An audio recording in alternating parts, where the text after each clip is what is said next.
Hello everyone. अब आज हम लोग अपने न्यू हेडिंग पे चलते हैं, cyclic and non cyclic process. किस में बात कर रहा हूं मैं? Cyclic and non cyclic process में। किस में? Cyclic and non cyclic process में। ठीक। देखो, एक चीज अगर आप ये समझो, सबसे पहले जो अभी तक हम पढ़ते हुए आए, ठीक है, साइक्लिक और नॉन साइक्लिक प्रोसेस में डिफरेंस सबसे मेजर क्या होना है, ये चीज आप समझ लो तो आपके पास आधा काम हो चुका है। ठीक। जो क्वेश्चंस पे, जैसे आप थर्मोडायनेमिक्स का फर्स्ट लॉ जब देखते हो तो Q is equal to del U plus कितना होता है मेरे पास, W। डेल यू कौन सा होता है? Internal energy. अगर मैं ये कह रहा हूँ कि मेरे पास इनिशियल और फाइनल पॉइंट सेम है, अगर मेरे पास सिंपल सा है, अगर इंटरनल एनर्जी जो डिपेंड्स करती है, सबसे पहले internal energy only depends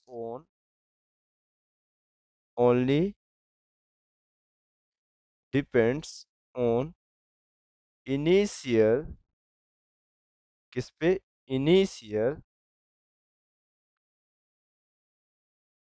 initial and final point. किस पे? इनिशियल और फाइनल पॉइंट बस पे डिपेंड करता है। ये कभी भी पाथ पे डिपेंड नहीं करता है। ये पाथ कैसा होता है मेरे पास? इंडिपेंडेंट होता है। ये जो मैं सिर्फ रिकॉल दिखा रहा हूँ ताकि मुझे ये चीज समझने में आसान रहे। पाथ कैसा होता है? इंडिपेंडेंट। तो साइक्लिक प्रोसेस और नॉन साइक्लिक प्रोसेस में एक जो मेजर डिफरेंस होता है, बस उसी चीज की मैं बात कर रहा हूँ। तो साइक्लिक प्रोसेस में होता क्या है? साइक्लिक प्रोसेस में कैसा होता है? Consist of series changes which return to, मैं लिखते चलता हूँ, इसमें डेफिनेशन भी लिखता हूँ। A cyclic process, a cyclic process consist consist of a series of a series of change of a series of change change which which return the system the system sorry which return the system which return the system back to back to its initial state, back to its initial oh sorry, यहाँ पर initial की spelling में आई छोड़ दिया। ठीक, initial state. ठीक है, मतलब जब ये जहां से चला है वहीं पहुंच गया है, तो एक साइक्लिक प्रोसेस कहलाया। कौन सा प्रोसेस कहलाया है? साइक्लिक प्रोसेस कहलाया। मतलब फॉर एग्जांपल मैं ये कह रहा हूं कि मेरे पास दो ग्राफ को मैं डिस्कस करता हुआ चल रहा हूँ। ठीक है, एक ग्राफ ये है और एक ग्राफ ये प्रेशर है और ये कौन सा है? वॉल्यूम है। सिमिलर, एक प्रेशर और एक कौन सा है? वॉल्यूम है। तो अगर मैं इसके अंदर की बात करूं, ठीक है, तो ये मेरे पास कैसा है? इस तरह से स्टार्ट हो। ठीक, ये ए है, ये कौन सा है? बी है, ये सी है और ये कौन सा है? डी है। ठीक, ये मेरे पास एक साइक्लिक ऑफ वर्क किया। और सिमिलर एक दूसरा इस तरह से दूसरा साइकिल में चल रहा है। ये ए बी, ये सी और ये, सॉरी उल्टा डायग्राम में बना दिया।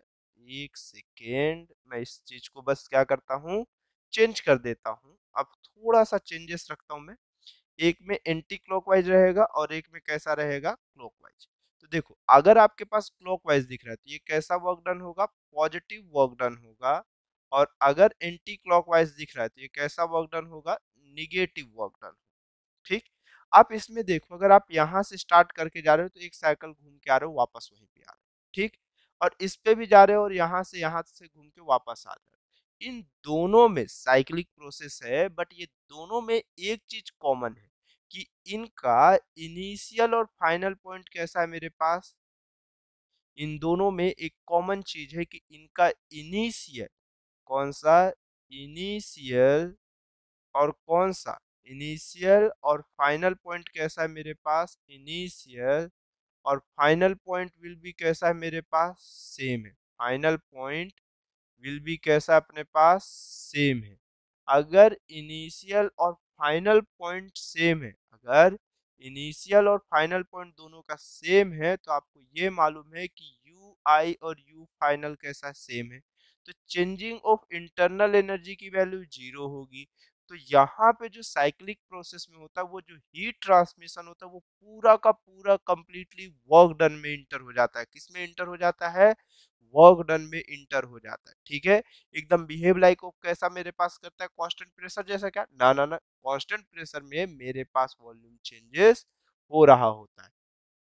ठीक, हीट एनर्जी जो दी है वो मेरे पास पूरा का पूरा वर्क डन में, आइसोथर्मल भी आप नहीं कह सकते, ये साइक्लिक प्रोसेस में जितनी भी हीट एनर्जी आप दी हो, वो कंप्लीट का कंप्लीट किस में हो जाता है, मेरे पास वर्क डन में हो जाता है। हाँ, एक चीज और इम्पोर्टेंट जो यहाँ पे नोट करने के लिए होती है, वो हमारे पास एक चीज जो और है, जो सबसे इम्पोर्टेंट चीज, पहला और दूसरा, अगर मेरे पास क्लॉकवाइज पाथ में चल रहा, कौन सा पाथ है मेरे पास, क्लॉकवाइज पाथ है, तो ये आप पीछे देख चुके एकदम स्टार्टिंग में कि क्लॉकवाइज पाथ अगर होता था तो मेरे पास कौन सा वर्क डन था, पॉजिटिव वर्क डन था।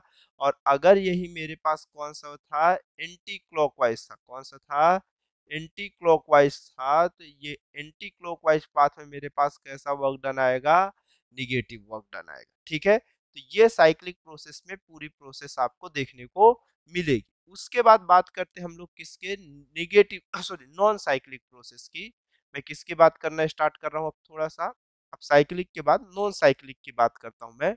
तो नॉन साइक्लिक के अंदर की अगर मैं बात करना स्टार्ट किया, तो हमारे पास दिखेगा क्या, नॉन साइक्लिक प्रोसेस के अंदर अगर मैं बात किया, तो नॉन साइक्लिक प्रोसेस के अंदर दिखेगा क्या, in non cyclic process, in non cyclic process मेरे पास क्या होगा, the series, the series of change, the series of change involved, involved the series of involved, involved do not, do not return, do not return the, do not return the system, system back to, back to its, back to its initial state, back to its initial state। ठीक, तो मतलब इस non cyclic process में मेरे पास वो वापस से उस स्टेट में आए, इसकी कोई गारंटी नहीं है। अगर कोई गारंटी नहीं है, तो आप ये समझ सकते हो कि इसके बाद आपके पास क्या देखने को मिलेगा, अगर नहीं है तो इसका जो कर्व देखने के लिए मिलेगा, वो मेरे पास इनिशियल और फाइनल पॉइंट कैसा सेम नहीं रहेगा।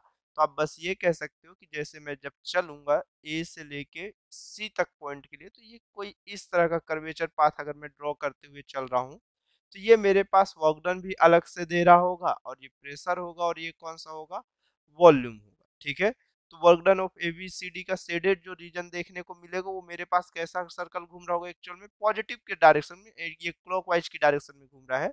तो वर्क डन ऑफ कैसा होगा मेरे पास, ए बी सी कैसा हो जाएगा मेरे पास, पॉजिटिव ही देगा, कैसा देगा, पॉजिटिव एरिया दे रहा होगा। और सिमिलर सेकेंड कंडीशन पे अगर मैं ये चीज कहा कि ये मेरे पास प्रेशर हुआ, और ये कौन सा हुआ, वॉल्यूम, तो मेरे पास अगर ये कहा कि मेरे पास कुछ इस तरह से ऐसा रीजन चल रहा है, ये डैश डैश करके दिखा देता हूँ मैं, ओहो हो,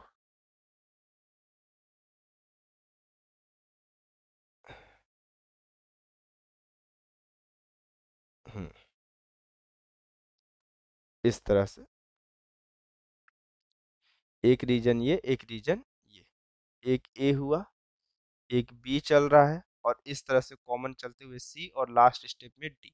तो ये मेरे पास कैसा देखने को मिलेगा, वर्क डन कौन सा, ए बी सी डी, ये कैसा दिखेगा मेरे पास, निगेटिव दिखेगा। कैसा दिखेगा, निगेटिव दिखेगा। लेकिन हाँ, यहाँ पे मैं ऐसा नहीं कह सकता कि चेंजिंग ऑफ इंटरनल एनर्जी मेरे पास किसके इक्वल होगी, is not equal to zero, क्योंकि इसमें इनिशियल पॉइंट अलग है और फाइनल पॉइंट अलग है। तो इसमें चेंजिंग ऑफ इंटरनल एनर्जी होगी। अब वो कैसी कंडीशन आ रही है और कहाँ पे है, वो वहां पर देखने के बाद हमें समझ में आएगा। तो मेरे को जहां तक लग रहा है कि आपको दो चीजें क्लियर हो गई, एक साइक्लिक प्रोसेस और एक कौन सा दिख गया, नॉन साइक्लिक प्रोसेस। आपको ये दो चीजें क्लियर होते हुए चली गई। ठीक है, अब चलो, यहाँ तक तो ठीक है, यहाँ पर तक लोगों को समझ में आता है कि मेरे पास कैसा है और कैसा नहीं है। ठीक है, अच्छा, यहाँ पर अगर ये हुआ तो मेरे पास इनिशियल और कैसा साइक्लिक प्रोसेस में मेरे पास changing of internal energy zero होगा।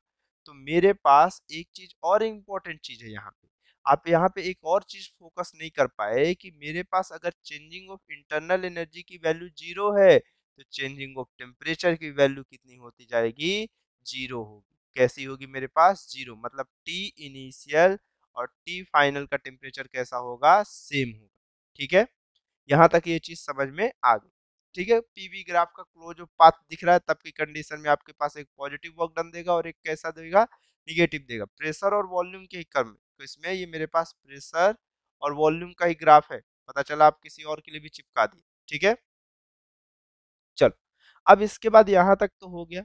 मुझे जहां तक लग रहा है कि ये चीज आपको समझ में आ गई होगी। ये एक साइक्लिक हो गया और एक कौन सा हो गया, नॉन साइक्लिक हो गया। ठीक है, फिर इसके बाद नेक्स्ट पे चलते, इफिशियंसी ऑफ साइक्लिक प्रोसेस की बात करते हैं। ठीक है, अब जैसे हम लोग किसकी बात करते हैं, अब जो नेक्स्ट हेडिंग रहे वो कौन सी थी हमारे पास, इफिशियंसी,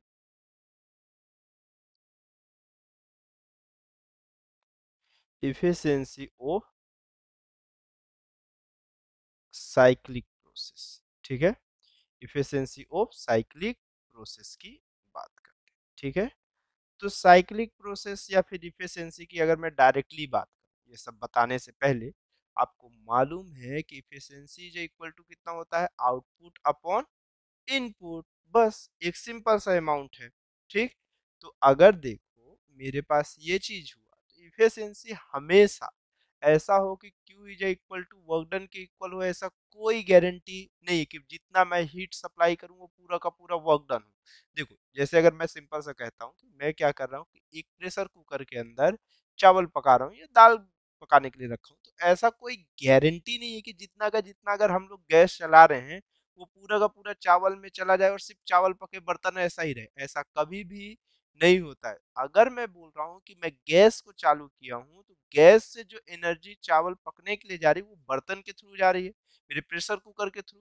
तो प्रेशर कुकर भी गर्म हो रहा है और साथ में सराउंडेड का एटमॉस्फेयर भी तो गर्म हो रहा है या नहीं हो रहा।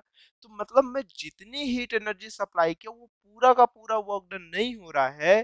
तो मेरे पास क्लोजेस्ट में कैसा होना चाहिए कि उस प्रोसेस में जो मैं हीट एनर्जी सप्लाई किया हूं, ठीक है, तो जो एफिशिएंसी कहलाती है, तो आउटपुट क्या है मेरे पास, वर्क डन पर साइकिल क्या होना चाहिए मेरे पास, वर्क डन पर साइकिल, और अपॉन में कितना होना चाहिए, हीट सप्लाइड या ग्रॉस हीट सप्लाइड पर cycle, gross heat supplied, sorry फिर से वही spelling mistake, gross heat supplied पर साइकिल। ठीक है, तो ये होता है, मतलब इफिशियंसी क्या होता है, वर्क डन पर सर्कल अपॉन कौन सा, ग्रॉस हीट सप्लाइड पर सर्कल के इक्वल होता है। कि जैसे अगर मैं कहा कि मेरे पास एक साइक्लिक प्रोसेस में मैं कुछ अमाउंट का, ये 2p0 हुआ और ये कौन सा हुआ, p0 हुआ, इधर वॉल्यूम कौन सा हुआ, v0 हुआ, और ये कौन सा हुआ, 2v0 हुआ, ये वॉल्यूम का ग्राफ और ये प्रेशर का।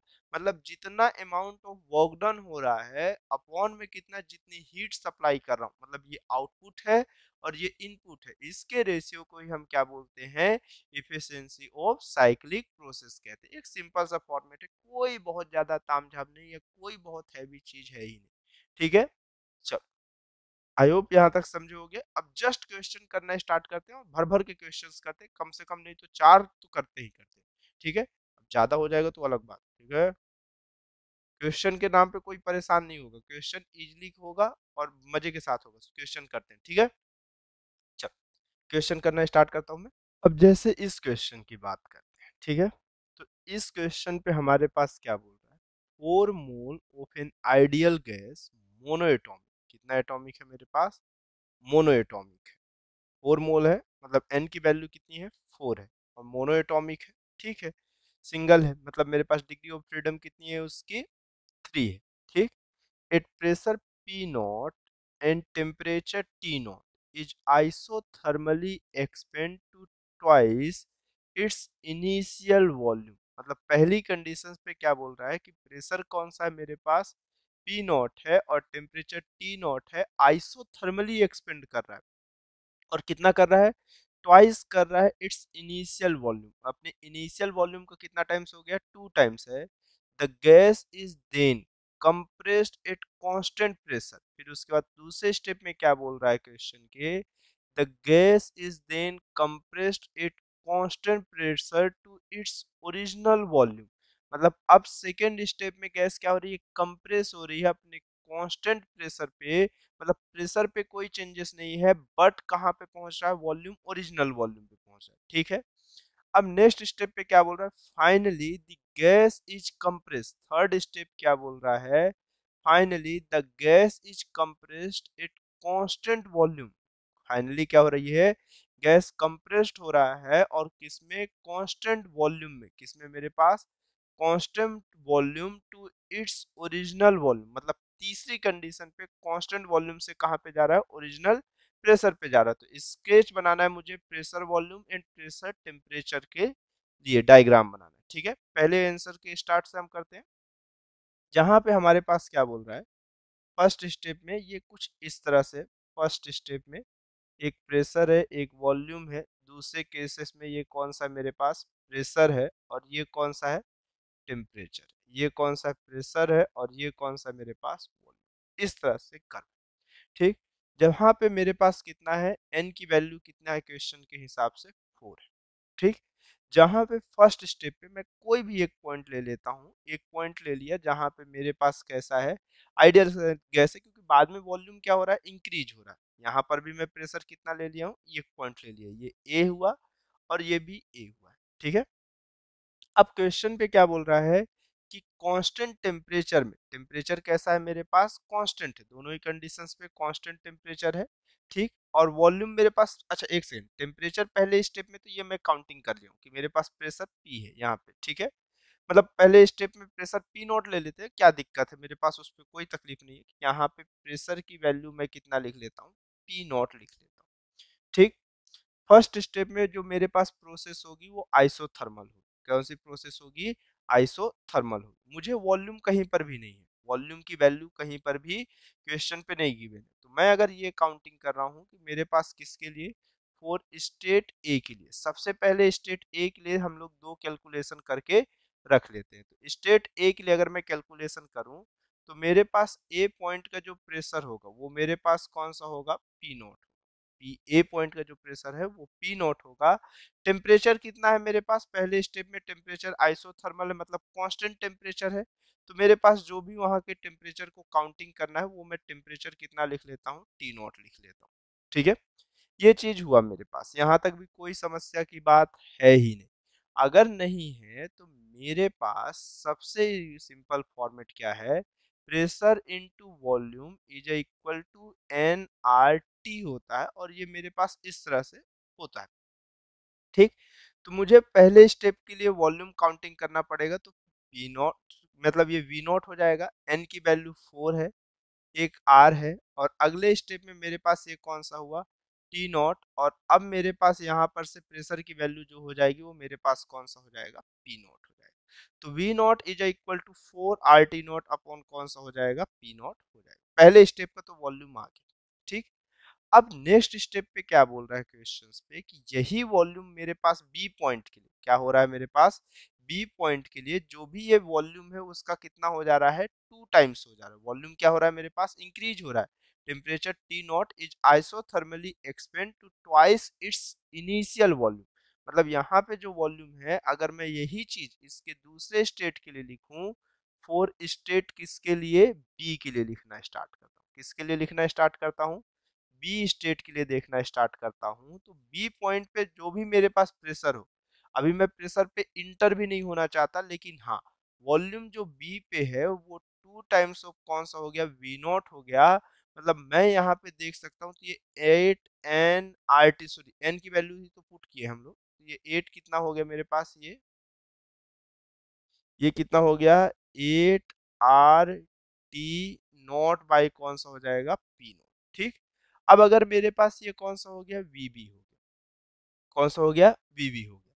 तो अब प्रेशर कितना होगा, ये चीज तो, सॉरी टेम्परेचर कितना होगा, तो मेरे पास टेम्परेचर बी स्टेट तक के लिए तो कांस्टेंट है। अगर टेम्परेचर कांस्टेंट है तो मुझे बी पॉइंट के लिए प्रेशर की वैल्यू कितनी होगी, ये चीज भी तो काउंटिंग करनी पड़ेगी।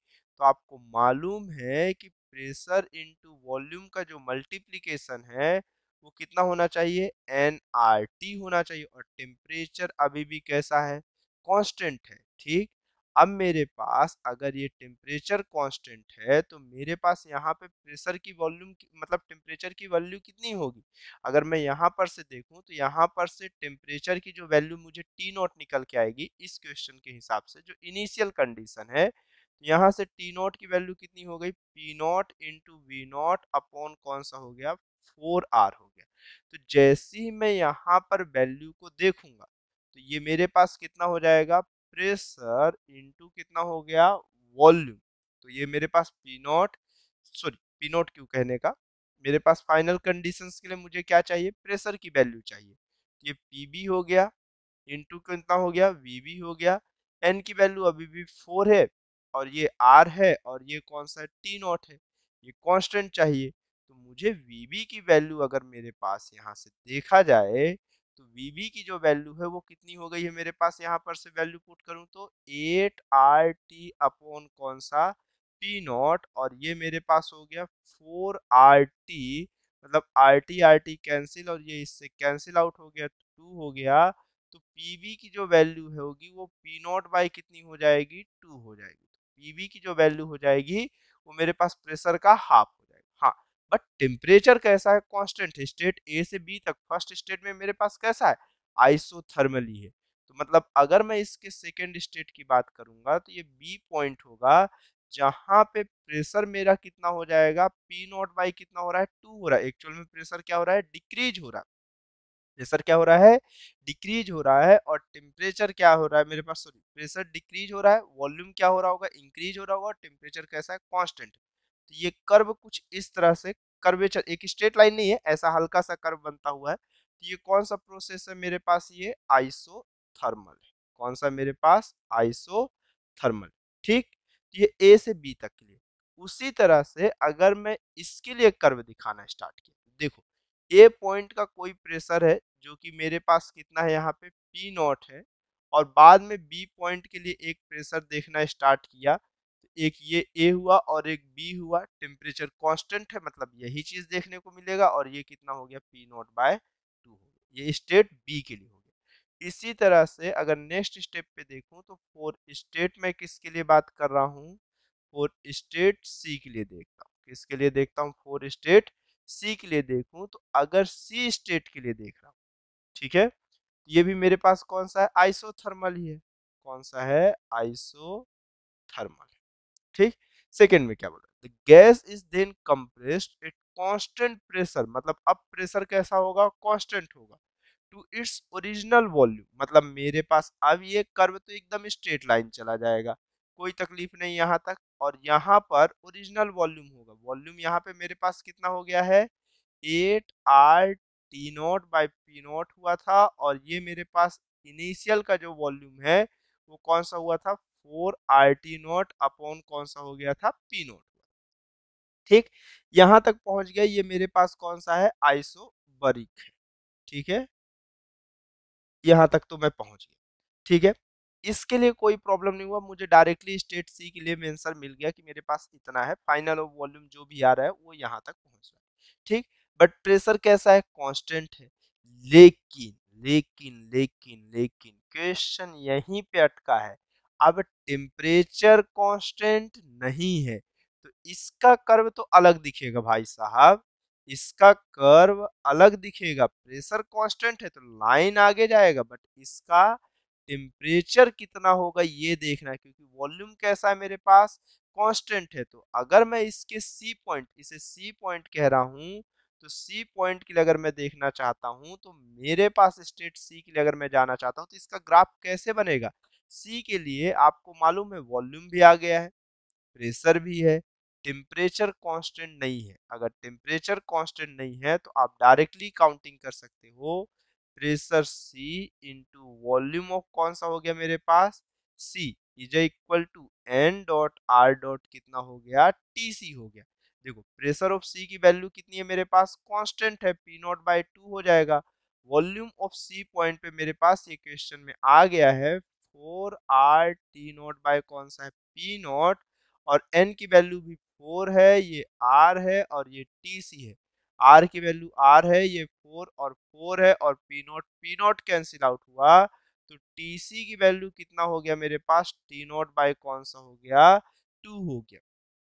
तो सेकेंड का टेम्परेचर जो होगा वो एक्चुअल में यहाँ से कम होके कितना हो गया टी नॉट बाई टू, और बी का जो प्रेशर है वो कितना है मेरे पास टी नॉट, मतलब बाद में प्रेशर सॉरी टेम्परेचर कितना है टी नॉट, तो टेम्परेचर क्या हो रहा होगा, डिक्रीज हो रहा होगा, और ये मेरे पास इस तरह से चलेगा।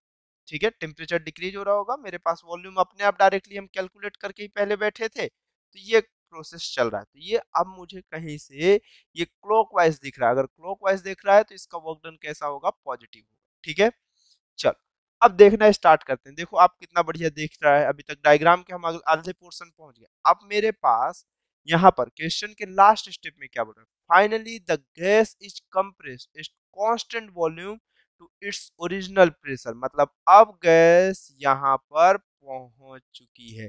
मतलब ये जो होगा ये कौन सा होगा, आइसोबारिक के बाद ये कौन सा हो जाएगा, आइसोकोरिक हो जाएगा। कौन सा हो जाएगा, आइसोकोरिक वॉल्यूम हो जाएगा। तो ये वॉल्यूम यहाँ से यहाँ तक क्या हो रहा है मेरे पास, कांस्टेंट वॉल्यूम में वापस वहां पहुंच रहा है। तो अब टेम्परेचर कितना होगा, क्योंकि अब मेरे पास आइसोकोरिक है तो इसमें तो स्ट्रेट लाइन नहीं जाएगा, अब इसका कर्व कुछ इस तरह से मुड़ता हुआ जाएगा। तो अब देखते हैं पॉइंट ऑफ किसके लिए वापस से मैं किसके लिए रिटर्न हो रहा हूँ, और स्टेट से फिर वापस से मैं रिटर्न उसी स्टेट पे हो रहा हूँ। तो ये प्रोसेस मुझे कैसा दिखेगा, तो आप देखो इसमें डायरेक्टली प्रोपोर्शनल होता है या इनवर्सली प्रोपोर्शनल होता है, ये चीज आप देखना।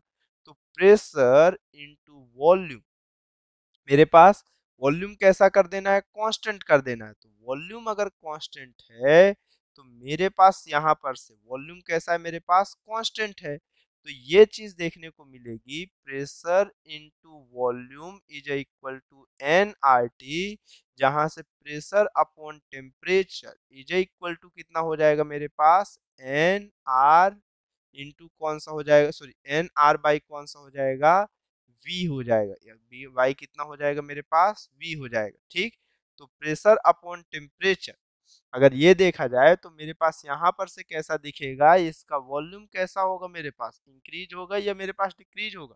देखो अगर मैं बात करूं तो प्रेशर अपॉन टेम्परेचर का जो स्लोप होगा वो यही एक कांस्टेंट टर्म डिफाइन कर रहा होगा या नहीं कर रहा होगा।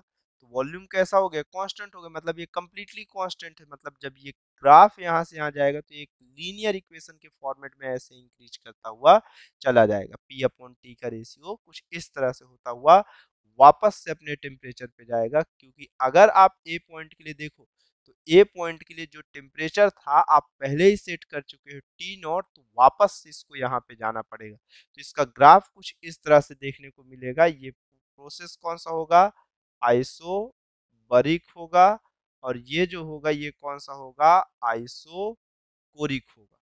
कौन सा होगा, आइसोकोरिक। तो ये आपके पास एक पूरा ग्राफ मिलके बन गया कि मेरे पास यहाँ पर इस तरह से देखने को मिलेगा। तो ए का तो आंसर आपके पास आ गया।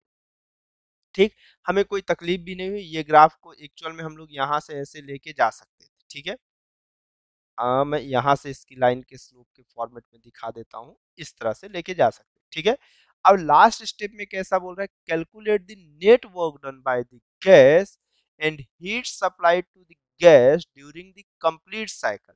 मतलब ये बोलना है कि मेरे पास कितना वर्क डन हो रहा है गैस के थ्रू, जो हीट सप्लाई क्या क्या बोल रहा है, calculate the net work done, calculate the net work done by the gas and heat supply to the gas during the complete cycle. तो हीट सप्लाइड कितना हुआ है, देखो अगर मैं इनिशियल से फाइनल पोजीशन सेम पहुंच गया, मतलब ये चीज आपको एकदम कंफर्म हो गई कि इनिशियल और फाइनल पॉइंट सेम है, और अगर इनिशियल और फाइनल पॉइंट सेम है तो मतलब उसकी चेंजिंग ऑफ इंटरनल एनर्जी की वैल्यू जीरो होगी, और चेंजिंग ऑफ इंटरनल एनर्जी की वैल्यू जीरो होगी, तो मतलब आप सेकेंड स्टेप के लिए जब आप लिखोगे तो Q इज इक्वल टू सिर्फ आपको वर्क डन काउंट करना है, क्या काउंटिंग करना है, वर्क डन काउंटिंग करना है। तो अगर आपके पास यहाँ पर वैल्यू है नहीं कि आपके पास ये ग्राफ कहाँ से कहाँ तक जा रहा है, कि मतलब ये पॉइंट कितना है, तो आप डायरेक्टली इसके अंदर के ग्राफ के निकाल सकते हैं, या नहीं तो आप यहाँ से काउंटिंग कर लो। देखो पहले स्टेप में ए टू बी के लिए अगर मैं वर्क डन कहाँ से कहाँ के लिए देख रहा हूँ, ए टू बी के लिए देख रहा हूँ,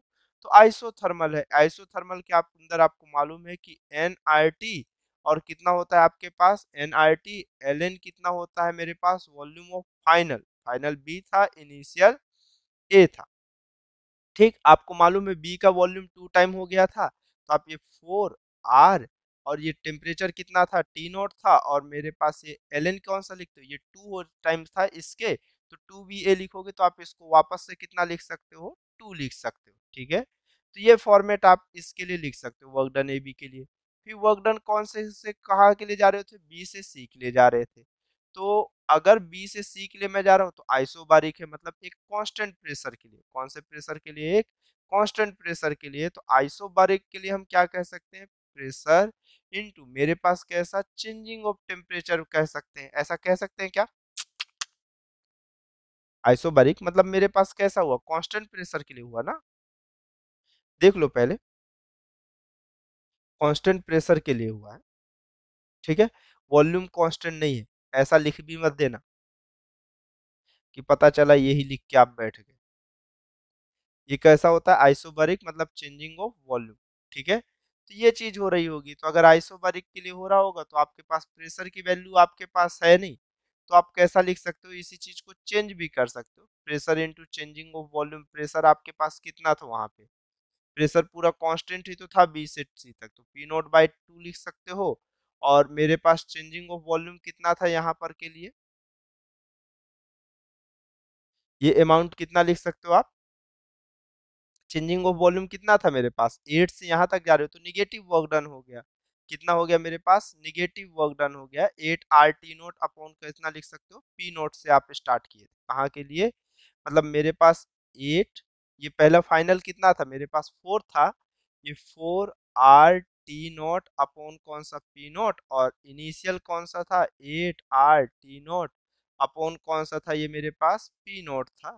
तो जहां से मैं इसे लिख सकता हूँ कि ये पी नोट बाई कौन सा है 2 है, और ये मेरे पास पी नोट में से ये कितना हो जाएगा 2 आर टी नोट बाय कौन सा हो जाएगा पी नोट, और ये पी नोट और पी नोट क्या हो जाएगा कैंसिल, कुछ तो छोड़ रहा हूँ ना,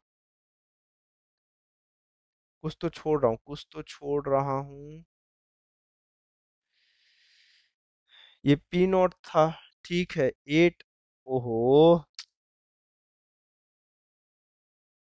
मैं भी ना डायरेक्ट इधर माइंड में कट कर रहा हूँ और यहाँ पर रख रहा हूँ वैल्यू 2, ये कितनी हो गई मेरे पास 2 हो गई, तो ये मेरे पास कितना हो जाएगा -2 आर टी नॉट हो जाएगा। ठीक है, मन है तो इस फॉर्मेट से कर सकते हो, नहीं तो वर्क डन ऑफ बीसी को आपका मन कर रहा है अगर, तो आप इससे भी कर सकते हो कि मेरे पास पी डॉट डेल वी होता है, तो आप इसे लिख सकते हो कि N dot R dot del T भी लिख सकते हो, जहां से एन की वैल्यू 4 आर टी फाइनल कितना टेम्परेचर था मेरे पास, इस ग्राफ से भी आप लिख सकते हो।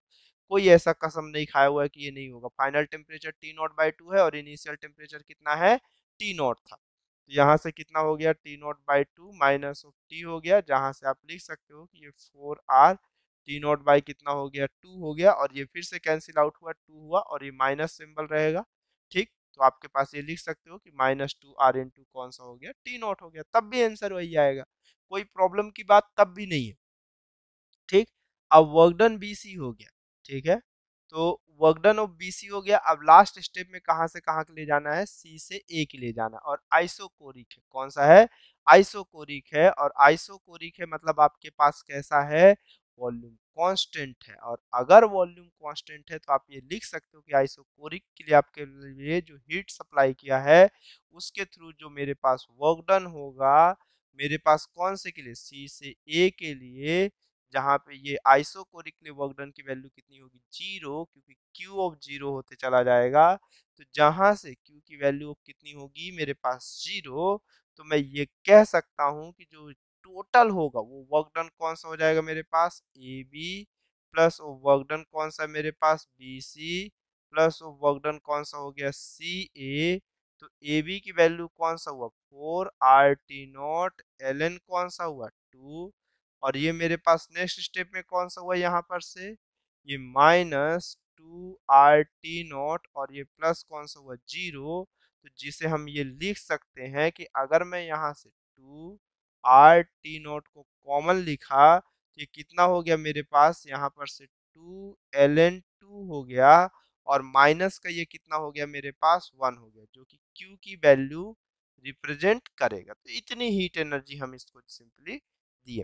देखिए क्वेश्चन इजी था, बस थोड़ा सा लेंदी था, थोड़ा ही सा कहेंगे ना, बहुत ज्यादा थोड़ी कहेंगे। और अगर मान के चलो जैसे हीट एनर्जी, मान के चलो पहला ग्राफ आपको ये गिवन होता, फर्स्ट ऑफ ग्राफ गिवन होता, और आपको सेकंड कैलकुलेट करने को बोला होता, और वेल एंड गुड है, क्वेश्चन इजी हो रहा है भाई। देखो क्वेश्चन को मैं थोड़ा लेंदी वाले क्वेश्चंस उठा रहा हूँ जिसमें हम लोग बहुत सी चीजें कवर कर सके। ये वो क्वेश्चन है जब हमें ग्राफ पूछे, और ग्राफ से ही अब अगर हमें क्वेश्चन में ग्राफ गिवन है तो ग्राफ से हम सॉल्यूशन फाइंड कर सकते हैं। ये मैं वो क्वेश्चंस करा रहा हूँ जहाँ पे एक बार में हम 2 से 3 प्रोसेस को कैलकुलेट कर सकते हैं। मैं मल्टीपल अलग अलग टाइप के सेम टाइप के क्वेश्चन नहीं ले सकता ना, कि पहले आधा इसमें दिया हो, फिर आधा इसमें दिया हो, फिर आधा इसमें दिया हो। एक ही क्वेश्चन उठा रहा हूँ जिसमें 3 4 चीजें अपनी क्या होती जा रही है, कवर होते हुए चली जा रही है। ठीक है, चलो फिर एक और क्वेश्चन कर लेते हैं। एक क्वेश्चन करते हैं ना छोटा सा, एक क्वेश्चन नहीं, अभी और क्वेश्चन करें। अब जैसे इस क्वेश्चन की बात करते हैं, तो इस क्वेश्चन पे हमें क्या बोल रहा है, find the efficiency of thermodynamic cycle. ठीक है, find the efficiency of thermodynamic cycle shown in figure for an ideal diatomic gases. कौन सा गैसेस है, डाई एटॉमिक गैस है, मतलब डिग्री ऑफ फ्रीडम की जो वैल्यू इसके अंदर आ रही होगी वो वैल्यू कितनी हो रही होगी मेरे पास, 5 हो रही। ये सिंपल सा क्वेश्चन में गिवन है, और इफिशियंसी निकालना है, और आपको मालूम है efficiency is equal to work done upon heat supply. इतना ही होता है या नहीं होता, ठीक है, work done upon heat supply होता है। ठीक है, अब work done upon heat supply होता है तो हम लोग इसको कैसे सॉल्व करेंगे। ठीक है, अब जैसे इसको सॉल्व करने के लिए हम लोग बैठे तो हमारे पास कैसा होगा, एक चीज आप समझो कि आपके पास वर्क डन कितनी प्रोसेस में हो रहा है। अगर आप यहाँ पर देखो तो जब आप यहाँ से यहाँ जा रहे हो तो प्रेशर भी वेरी कर रहा, वॉल्यूम भी क्या हो रहा, वेरी कर रहा। यहाँ से यहाँ तक आ रहे हो तो प्रेशर कैसा है, वेरी कर रहा, बट वॉल्यूम कैसा है, कांस्टेंट है। तो मेरे सॉरी वॉल्यूम कैसा है, कांस्टेंट, मतलब यहाँ पे वर्क डन कितना हो रहा होगा, जीरो। अंदर वाली कंडीशन पे, इस कंडीशन पे अगर मैं बात करूं तो इस पे मेरे पास कैसा हो रहा होगा, कांस्टेंट प्रेशर। कौन सा प्रेशर है मेरे पास, इसमें कांस्टेंट प्रेशर है। तो अब प्रेशर कांस्टेंट है, वॉल्यूम कैसा कर रहा है, वेरी कर रहा है। तो मेरे पास कांस्टेंट प्रेशर में जब मेरे पास वॉल्यूम वेरी कर रहा होता है तब मेरे पास वर्क डन भी है और चेंजिंग ऑफ इंटरनल एनर्जी भी है। लेकिन अगर एक पूरे कंप्लीट साइकिल में बात करें तो चेंजिंग ऑफ इंटरनल एनर्जी तो कुछ है ही नहीं, क्योंकि मेरे पास साइक्लिक प्रोसेस है, साइक्लिक प्रोसेस में इंटरनल एनर्जी की वैल्यू कितनी होगी, जीरो। ठीक, तो एक सिंपल सा फॉर्मेट है कि मैं पहले इसके वर्क डन को कैलकुलेट कर लेता हूँ। किसको कैलकुलेट कर लेता हूँ, एक वर्क डन की कैलकुलेशंस मैं कर लेता हूँ। ठीक है, अगर मैं वर्क डन की बात कर रहा हूँ तो एक कंप्लीट साइकिल में, एक कंप्लीट साइकिल में वर्क डन कितना होगा। तो अगर मैं वर्क डन की बात किया तो वर्क डन मेरे पास कैसा होगा, एक कंप्लीट साइकिल, मतलब किसमें, ए बी सी में बात कर रहा हूँ, एक कंप्लीट साइकिल में। तो आपको जब साइकिल में कंप्लीट देखने के लिए मिल रहा होगा तो ये ट्रायंगल की एरिया मैं निकाल लूँ तो मेरे पास एक कंप्लीट साइकिल के लिए आ जा रहा हूँ, जिसकी वैल्यू कितना, ट्रायंगल के लिए कितना होता है, हाफ इंटू बेस। तो बेस कितना है मेरे पास यहाँ पर, 2v0 और v0 है, मतलब मेरे पास कितना कर सकता हूँ, सिंपल सा, अगर साइक्लिक प्रोसेस में मेरे पास एक क्लॉकवाइज है तो ये कंफर्म है कि वर्क डन कैसा आ रहा होगा, मेरे पास पॉजिटिव आ रहा होगा, वर्क डन कैसा होगा, पॉजिटिव होगा। तो ये कितना होगा मेरे पास, 2v0 माइनस v0, और प्रेशर की वैल्यू कितनी होगी मेरे पास यहाँ पर से 2p0 माइनस कौन सा हो रहा होगा, p0 हो रहा होगा। तो जो वर्क डन की वैल्यू होगी वो हाफ हो जाएगी और कितना हो जाएगी, p0 इंटू कितना हो जाएगा, v0 हो जाएगा। ये मेरे पास वर्क डन है। एक कंप्लीट साइकिल में मेरे पास वर्क डन की वैल्यू कितनी हो गई, हाफ p0 इंटू v0 हो गई। ठीक है, चलो इतना हो गया। अब हीट सप्लाई कितना हुआ ये कैसे पता चले, अब हीट सप्लाई कितना हुआ है ये मुझे कैसे पता चले। अगर मैं इस क्वेश्चन के ए से बी तक के लिए देखना स्टार्ट किया, तो अब हीट सप्लाई काउंटिंग करना स्टार्ट करते हैं। तो वर्क डन तो मेरे पास आ गया, इफिशिएंसी के लिए वर्क डन आ गया। अब हीट सप्लाइड कंप्लीट साइकिल में कितना हुआ है, तो अगर मैं हीट सप्लाई ए से बी के लिए देखना स्टार्ट कर रहा हूँ, कहाँ से कहाँ के लिए, ए से बी के लिए देखना स्टार्ट कर रहा हूँ, तो वर्क डन ऑफ कौन सा होगा, ए टू बी के लिए, सबसे इंपॉर्टेंट चीज। दूसरा, changing of internal energy A to B के लिए, क्योंकि अभी मेरे पास साइक कंप्लीट क्लोज लूप में नहीं चल रहा हूँ। अगर कंप्लीट क्लोज लूप में चल रहा होता तो मैं लिख भी देता। अगर कंप्लीट क्लोज लूप में नहीं हूँ तो अभी मेरे पास सिर्फ इतना ही देखना पड़ेगा या नहीं देखना पड़ेगा, ठीक है। अगर कंप्लीट क्लोज लूप में नहीं है तो मेरे पास अभी इंटरनल एनर्जी में चेंजेस हो रहा होगा, ठीक है। देखो, तो अगर work done of A B देखना है, सबसे पहले ए से बी के लिए मैं देख रहा हूँ, सिर्फ ए टू बी के लिए देख रहा हूँ, ठीक है। तो वर्क डन अगर ए से बी के लिए देख रहा हूँ तो मेरे पास इसका वर्क डन कितना होगा, हाफ। और ये मेरे पास देखने के लिए कैसा होगा, वर्क डन ए से बी के लिए, मतलब कंप्लीटली इस रीजन को हमें देखना पड़ेगा, ठीक है। मतलब ये एरिया ऑफ कौन सा हो जाएगा, ट्रिपेजम हो जाएगा, जहां पे ये हाफ हुआ। और मेरे पास कैसा हो गया, सम ऑफ पैरेलल साइड हो गया। मतलब सम ऑफ पैरेलल साइड कौन कौन सा मेरे पास, एक ये है और एक ये है। ट्रिपेजम के लिए कितना लिखूंगा, पी नॉट प्लस कौन सा हो जाएगा, 2p0 हो जाएगा। और कैसा हो जाएगा मेरे पास, half into sum of parallel side into height. तो मेरे पास कितना हो जाएगा, 2v0 माइनस कौन सा हो जाएगा, v0 हो जाएगा। तो एक सिंपल सा फॉर्मेट हम इसमें लिख सकते हैं कि हाफ 3p0 और ये मेरे पास कौन सा हुआ, v0 हुआ। मतलब कितना हो गया, 3/2 इंटू p0 इंटू कौन सा हो गया मेरे पास, v0। ये वर्क डन किसके लिए हो गया मेरे पास, ए बी के लिए हो गया। किसके लिए हो गया, ए बी के लिए इतना हो गया, ठीक। अब मेरे पास चेंजिंग ऑफ इंटरनल एनर्जी देखना पड़ेगा। तो चेंजिंग ऑफ इंटरनल एनर्जी जब आप ए टू बी के लिए देखोगे, तो find out the efficiency of thermodynamic cycle shown in figure for an ideal diatomic gases के लिए बस बोला है। मतलब एन की वैल्यू हमारे पास जो भी हो वो हमें कंसीडर अभी कर लेंगे कि हमारे पास एन की वैल्यू कितनी है, 1 है, ठीक। आइडियल कंडीशन के लिए बस बोल रहा है। तो एन की वैल्यूएशन इनटू कितना आप लिखते हो, सीवी डॉट कौन सा होता है, चेंजिंग ऑफ इंटरनल एनर्जी, सिर्फ इतना लिखते हो, ठीक। देखो आपके पास n की वैल्यू है, एजम्पशंस कर लेते हैं कि अभी हमारे पास एजम्पशन क्या करना है, आइडियल कंडीशन के लिए n की वैल्यू 1 कंसीडर हम कर सकते हैं, क्योंकि जब तक क्वेश्चन में मेंशन नहीं है। तो cv की वैल्यू कितना हो जाएगा हमारे पास, degree of freedom into r/2। और चेंजिंग ऑफ टेम्परेचर में प्रॉब्लम होगी कि मेरे पास a से b तक टेम्परेचर में चेंजेस कितना हो रहा। अब ये तो प्रॉब्लम हो गई।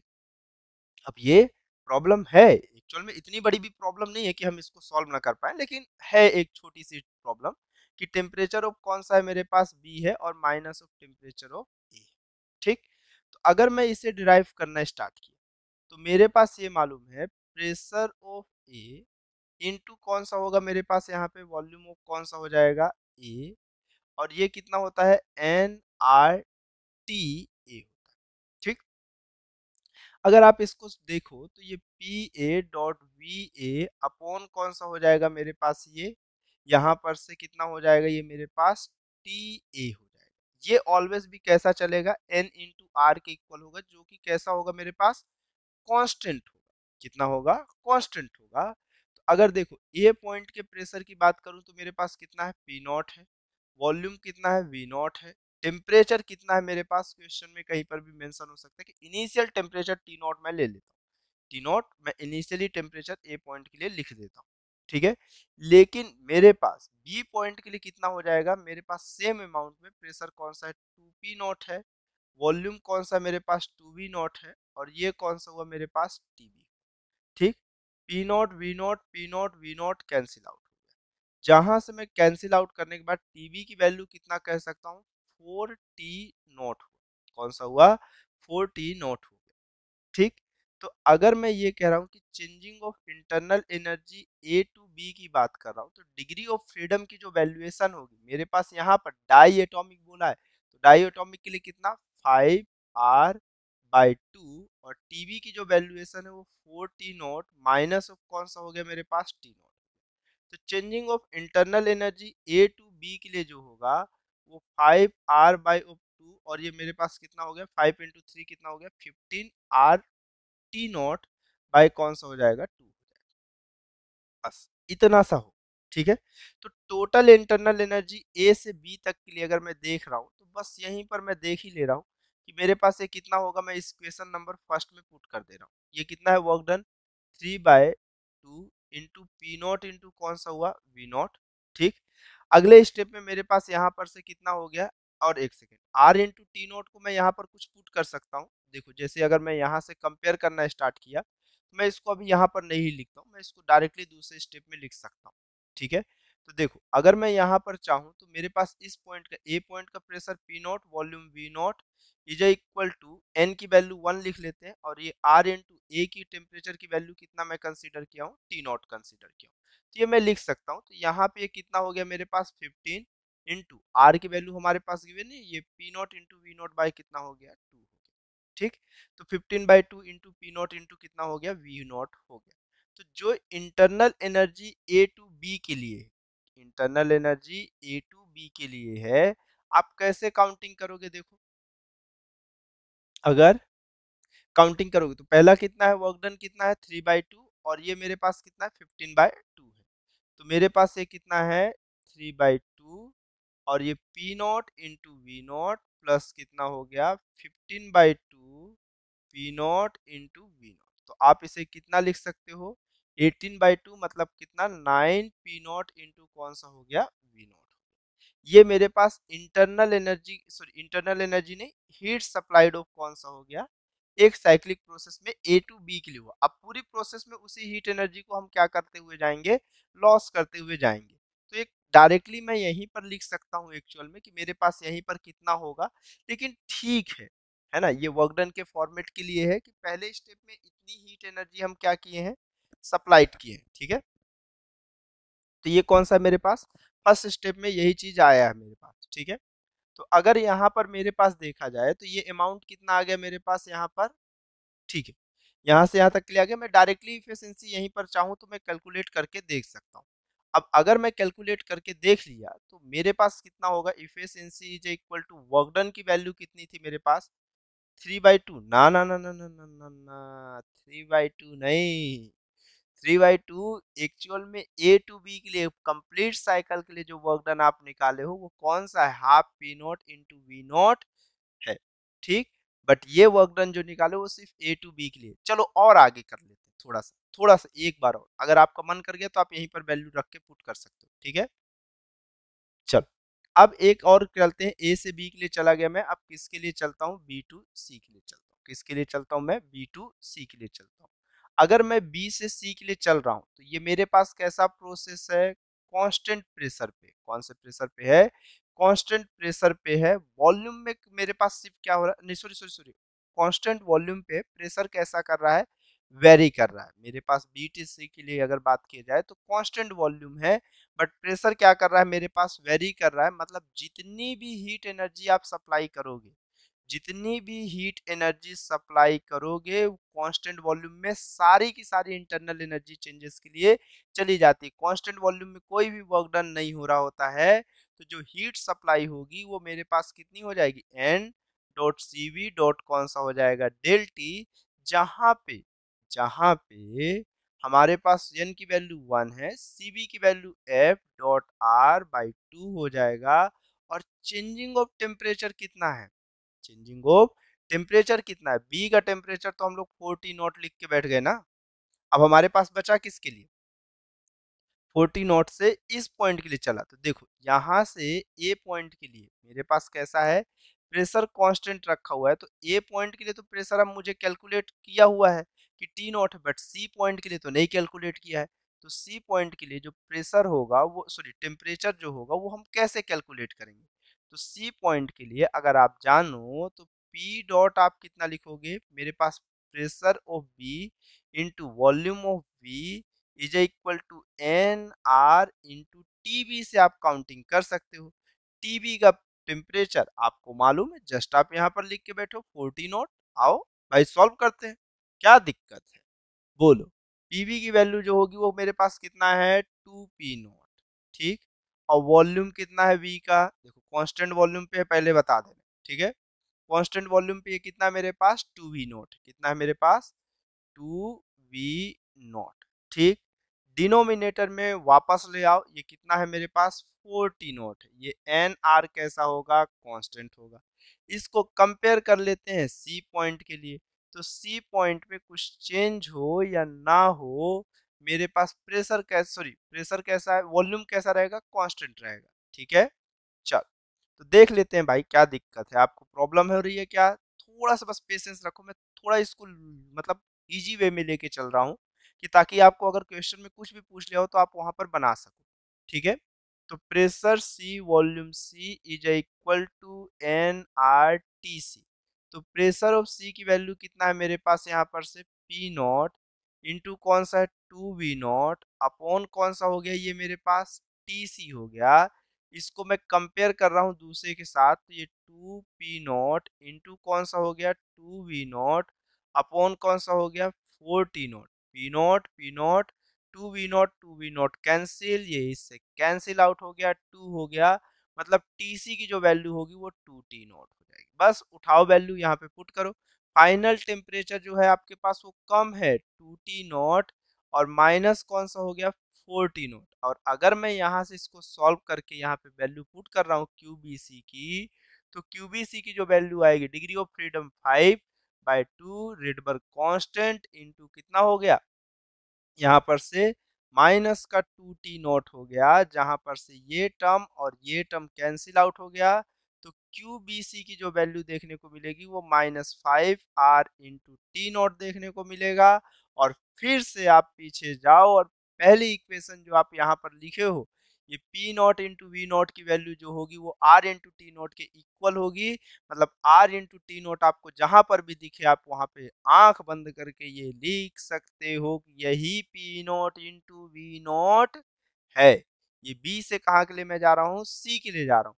अब नेक्स्ट स्टेप में C से मैं कहाँ के लिए जा रहा हूँ A के लिए जा रहा हूँ। प्रेशर कांस्टेंट है, वॉल्यूम वेरी कर रहा है। प्रेशर कांस्टेंट है बट वॉल्यूम क्या हो रहा है मेरे पास वेरी कर रहा है यहाँ से यहाँ के लिए। तो अब मुझे कुछ नहीं करना है, मुझे सब पॉइंट का प्रेशर मालूम है, सब पॉइंट का टेम्परेचर मालूम है, तो डायरेक्टली आपको मालूम है कि मैं कहाँ से कहाँ के लिए जा रहा हूँ सी से ए के लिए। मतलब मेरे पास कांस्टेंट प्रेशर में आप यही तो लिखते हो और एन की वैल्यू आपके पास है। अब यहाँ पे आप कितना लिखते हो F.R+1/2 ऐसा लिखते हो क्या, कुछ भी बोलते हो यार, यहाँ नहीं होता है। कितना लिखते हो इसके लिए सीपी के लिए degree of freedom by 2 + 1 into changing of temperature. तो मेरे पास टेम्परेचर कौन सा ए पॉइंट का minus temperature of C point का। तो F/2 की जो वैल्यू है क्वेश्चन के हिसाब से वो आपके पास कितनी है 5 है। 5/2 मतलब 7/2 और ए का टेम्परेचर T0, सी का टेम्परेचर 2T0। अगर आप इसे सॉल्व करोगे, ओ सॉरी एक रेडबर्ग कांस्टेंट छोड़ दिया था मैं वहां पे, कंफ्यूजन देने के लिए मैं लिखा फिर उसके बाद फिर हटा दिया, ठीक। आर और ये मेरे पास कितना हो गया माइनस का T0 हो गया, ठीक है। ये 7/2 R/T0 होगा, ठीक है।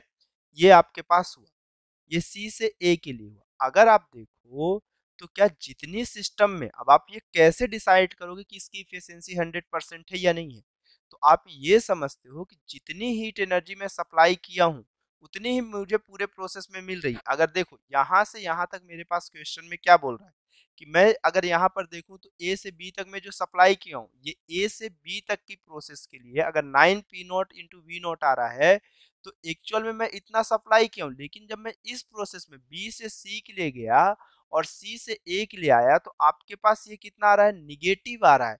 निगेटिव आ रहा है मतलब आप ये देखो कि आपकी हीट एनर्जी क्या हो रही है इमिट हो रही है। अगर मैं कह रहा हूँ कि एक में मैं ले रहा हूँ तो दूसरे में क्या कर रहा हूँ दे रहा हूँ। अगर मेरे पास 100% इफिशियंसी, तो ये दोनों का समेशन कितना होना चाहिए, ये दोनों का समेशन जितना गिवन है और जितना आउटकम है, अगर इफिशियंसी 0% मतलब मेरे पास उसकी कोई भी एनर्जी का लॉसेस नहीं किया, वो कंप्लीटली ऑफ कर लिया है कि मतलब जितना भी मैं एनर्जी दिया हूँ वो पूरा का पूरा क्या कर दिया है, रिलीज कर दिया है, तो मेरे पास जो भी इफिशियंसी हो उसके अमाउंट में वो 0% या 100% जो भी है।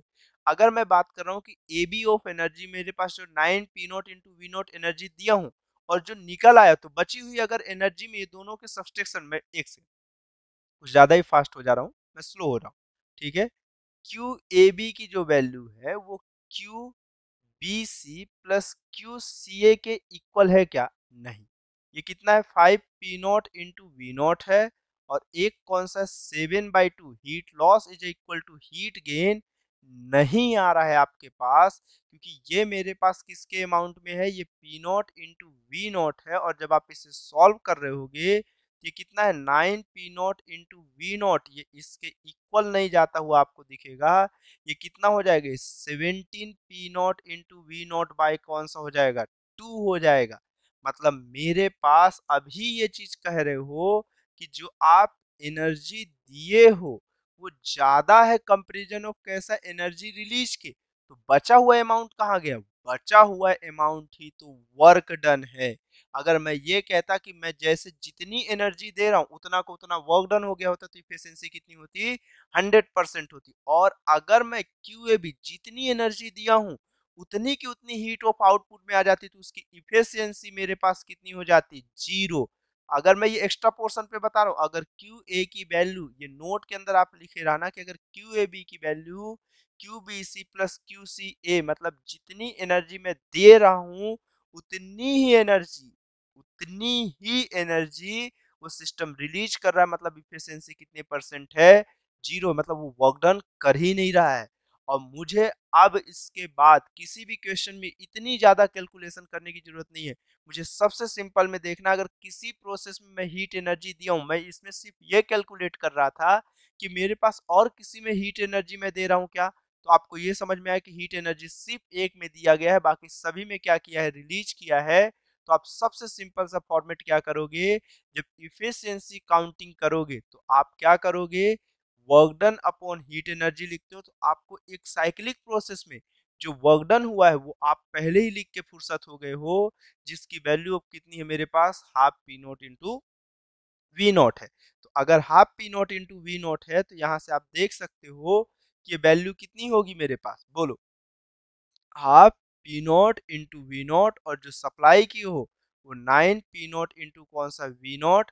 मतलब आप जब इसे कट करोगे तब आपको ये समझ में आएगा कि इफिशियंसी का अब मेरे पास परसेंटेज चाहिए, अभी मैं सिर्फ इफिशियंसी निकाल रहा हूँ, परसेंटेज ऑफ इफिशियंसी नहीं निकाल रहा हूँ। 1/, कितना हो जा रहा होगा, ये 18 हो जा रहा होगा, ठीक है। अब 1/18 हो गया तो इफिशियंसी का जो परसेंटेज देखने को मिलेगा 1/18 इंटू कितना हो गया, 100% देखने को मिलेगा। मतलब ये कितना, 9 जा और ये 50, मतलब जो इफिशियंसी की वैल्यू दिखना पड़ेगा वो 50/9% होगा। मतलब इफिशियंसी बहुत ज्यादा नहीं है अभी, ये मतलब लगभग लगभग कितने के आसपास, 4 के आसपास, 4% के आसपास इफिशियंसी जा रही है, ठीक है। तो 4% नॉट इनफ कंडीशन है। अगर देखो, अब अगर आप ये समझो कि इसी में अगर मैं क्या किया होता, इसी में रफ कंडीशन से, ये मेरे पास नोट के अंदर मत लिख देना आप, ठीक है।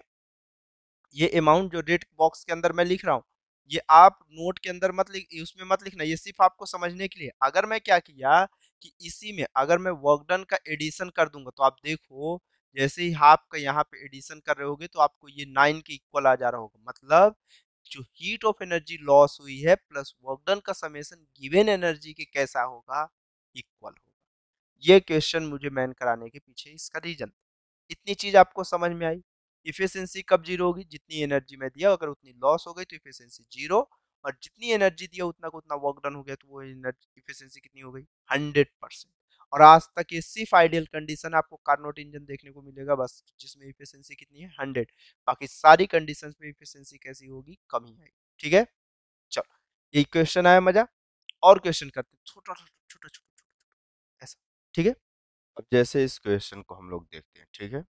इस क्वेश्चन पे क्या बोल रहा है, the given figure show the indicator diagram corresponding to n moles of an ideal gas taken along the cyclic process A B C D A, find the efficiency of cycle, ठीक। अब इसकी भी cycle efficiency पूछा है, तो efficiency is equal to कितना होगा मेरे पास, work done upon heat supply. ठीक है, जो हीट सप्लाई की गई है सिस्टम।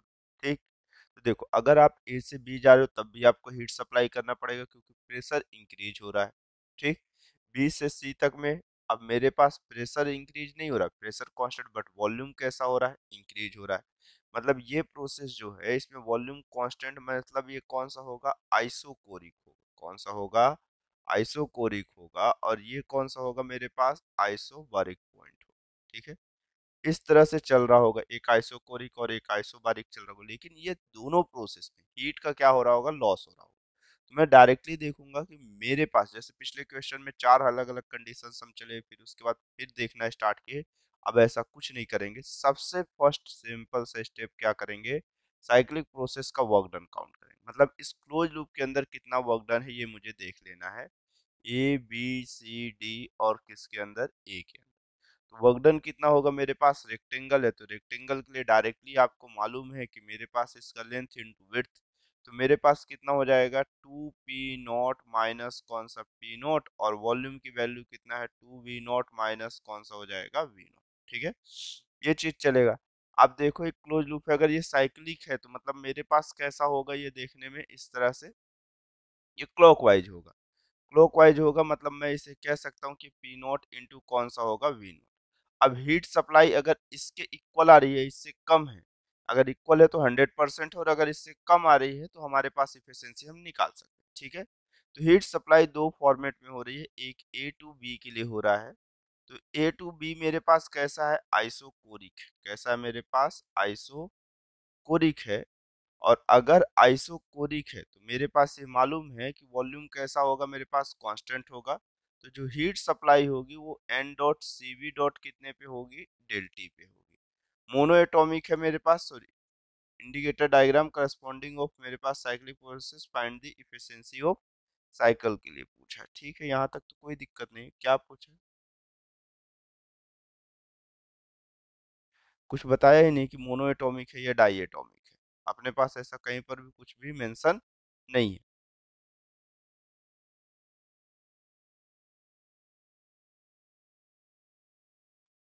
एन आइडियल गैस है, एन मोल से टेकन ए साइक्लिक प्रोसेस। ठीक है, इस पे हम लोग कंसीडर कर सकते हैं कि हमारे पास एक ऐसा है।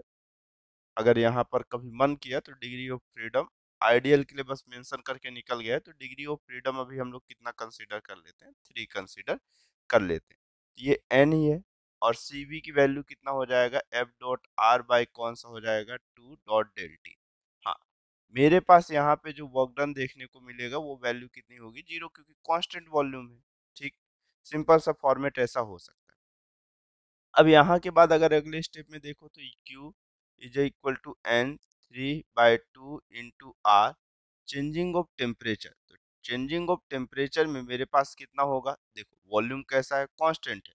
इनिशियल के लिए कितना है, पी नॉट, वॉल्यूम कितना है, वी नॉट, और n इंटू आर कैसा होगा, कांस्टेंट, और डिनोमिनेटर में टेम्परेचर कितना कंसिडर कर लेते हैं, टी नॉट कंसिडर कर लेते हैं। और फाइनल कंडीशन पे यही मेरे पास कितना है, 2p0 है। वॉल्यूम कौन सा मेरे पास, 2v0 है। और मेरे पास वॉल्यूम 2v0 कहाँ पे, फर्स्ट स्टेप में मेरे पास बी के लिए अगर बात की जाए तो ये ए के लिए काउंटिंग कर रहा हूँ, और ये किसके लिए, बी के लिए। दोनों किसके लिए इक्वल होंगे, एनआर के इक्वल होंगे, बट वॉल्यूम कैसा होगा, कांस्टेंट वी नॉट, और ये टेम्परेचर कितना हो जाएगा, टीवी। देखो पी नॉट से P naught cancel, V naught से वी नॉट कैंसिल, तो जो टीवी की वैल्यू होगी टेम्परेचर 2 टाइम्स हो जाएगा, बस ऐसा होगा। तो जब इक्वेशन फर्स्ट में आप वैल्यू पुट करोगे तो क्यू ए बी की जो वैल्यू आपको देखने को मिलेगी वो 3 n r बाई कौन सा हो जाएगा, 2, और चेंजिंग ऑफ टेम्परेचर कितना है मेरे पास, 2t0 माइनस कौन सा हो जाएगा, t0 हो जाएगा। तो ये कितना हो गया, 3 n r बाई कौन सा, 2 हो गया, और ये कौन सा हो गया, t0 हो गया। तो ये मेरे पास किसका टेम्परेचर है, ये मेरे पास, सॉरी, हीट सप्लाइड किसका है, क्यू ए बी प्रोसेस का, ए टू बी के लिए। सिमिलर ऑफ किसके लिए मैं देखूं, बी टू सी के लिए अगर देखना स्टार्ट किया तो ये मेरे पास एक साइकिल के लिए हुआ। ठीक, आर इंटू टी नोट, आप देखो यहाँ पर से अगर देखना चाहो तो आपको ये दिखेगा कि एन आर टी नोट जो होगा, यहीं पर से अगर आप देखो तो N into R T naught, मैं अगर चाहूँ तो यहाँ से कितना लिख सकता हूँ, सॉरी इसको बाद में हैंडल करते हैं, चलो अभी पहले इसको देख लेते हैं। बीसी के लिए अगर मैं देखूं तो ये मेरे पास कितना हो जाएगा, सिंपल सा है, फिर से उठाना है क्वेश्चन, हमें सॉल्व करना है। तो work done is equal to कितना हो जाएगा मेरे पास, प्रेशर या हीट जो सप्लाई है मेरे पास, बीसी कौन सा मेरे पास, आइसोबैरिक प्रोसेस है। कैसा प्रोसेस है, आइसोबारिक प्रोसेस है।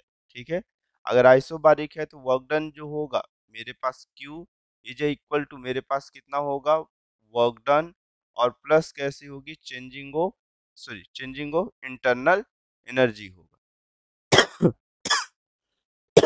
ऐसा होगा, जहां से Q कौन सा BC के लिए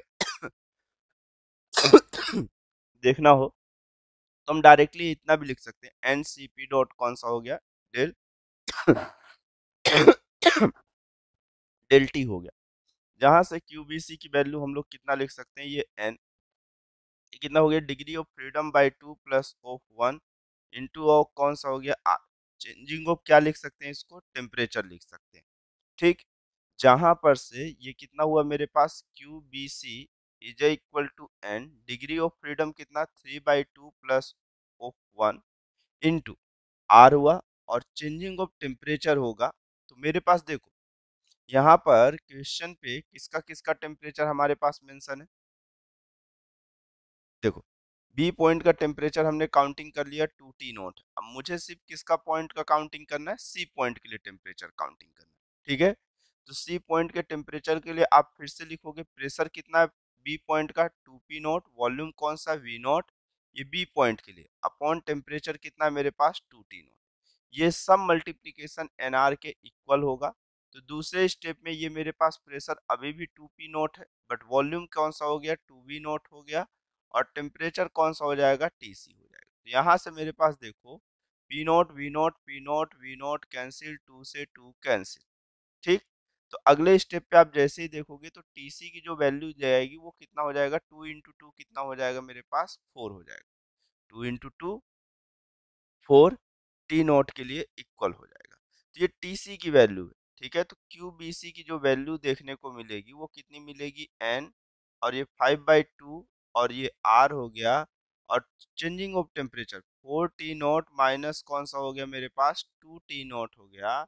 अगले स्टेप में कौन सा हो गया, 5/2 NR, और ये कितना हो गया मेरे पास, 2T0 हो गया। ये QBC की वैल्यू हो गई, कौन सी वैल्यू हो गई, QBC हो गई। अब देखो अगर आप थर्मोडायनेमिक्स के फर्स्ट लॉ के हिसाब से, या फिर सॉरी थर्मोडायनेमिक्स फर्स्ट लॉ बोल रहा हूँ, केटीजी की जो इक्वेशन आप देखते हो, PV is equal to N R T, तो आप ये शुरू में ही लिखे हो कि P naught dot V not is equal to N dot R dot T naught होगा। तो अगर आपके पास एन आर टी नॉट देखने को मिलता है तो आप इसको डायरेक्टली लिख सकते हो कि ये वैल्यू किसके इक्वल है, मेरे पास पी इंटू वी नॉट के इक्वल है। तो क्यूबीसी की वैल्यू आप कितना लिखोगे, यहाँ पर से 5/2 N R into T, sorry 5/2 कहाँ से हुआ, हाँ सॉरी 5/2 हुआ। तो देखो 2 से 2 यहाँ पर कैंसिल आउट हो चुका होगा, मैं कैंसिल आउट करना भी भूल ही जाता हूँ।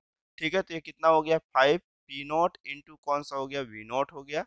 और क्यू ए सी की जो वैल्यू होगी, क्यू ए सी की जो वैल्यू होगी वो 3/2 इंटू P0 इंटू कितना हो जाएगा, V हो जाएगा। ठीक है, जहां पर से क्यू ए बी की जो वैल्यू देखने को मिलेगी वो कितनी हो जाएगी, 3/2 P0 इंटू कौन सा हो जाएगा, V0 हो जाएगा। इस तरह से देखने को मिलेगा, एक BC का भी मिल गया और एक AB का भी मिल गया।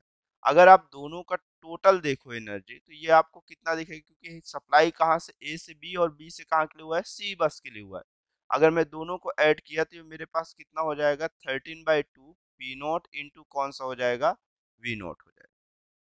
ये हीट सप्लाइड का अमाउंट, ये किसका अमाउंट है, हीट सप्लाइड का अमाउंट है। तो आप देखो हीट सप्लाइड क्या वर्क डन के इक्वल है, नहीं, वर्क डन सिर्फ P0 इंटू कितना हुआ है, V0 हुआ है। अगर ये इसके इक्वल नहीं है मतलब यहाँ पर मुझे आगे की प्रोसेस कैलकुलेट करने की जरूरत है नहीं। पिछले क्वेश्चन में इसलिए सब दिखाया ताकि आपको देख के पता चले कि क्या होता और क्या नहीं होता, लेकिन अब मुझे ऐसा कुछ भी कैलकुलेट करने की जरूरत नहीं। आप डायरेक्टली लिखो efficiency is equal to work done upon कौन सा होगा, हीट सप्लाइड। तो हीट सप्लाइड सिर्फ दो प्रोसेस में था, बाकी सब में कैसा हो रहा था, हीट का लॉस हो रहा था।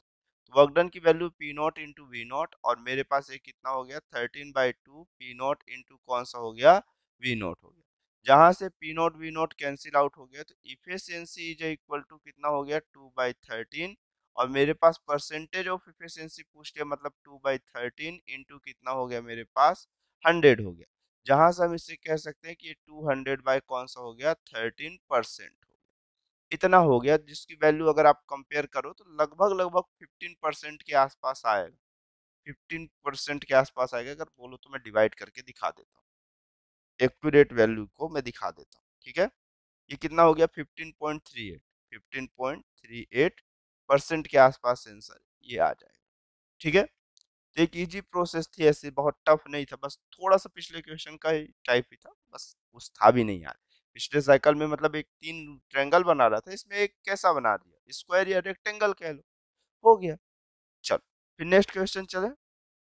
चलो अब जैसे इस क्वेश्चन का हम लोग देखते हैं कि इस क्वेश्चन पे क्या क्या बोल रहा है, ठीक है। देखो इस क्वेश्चन पे क्या बोल रहा है, in ideal gas is taken round as a cyclic thermodynamic process A, B, C, A as shown in given figure.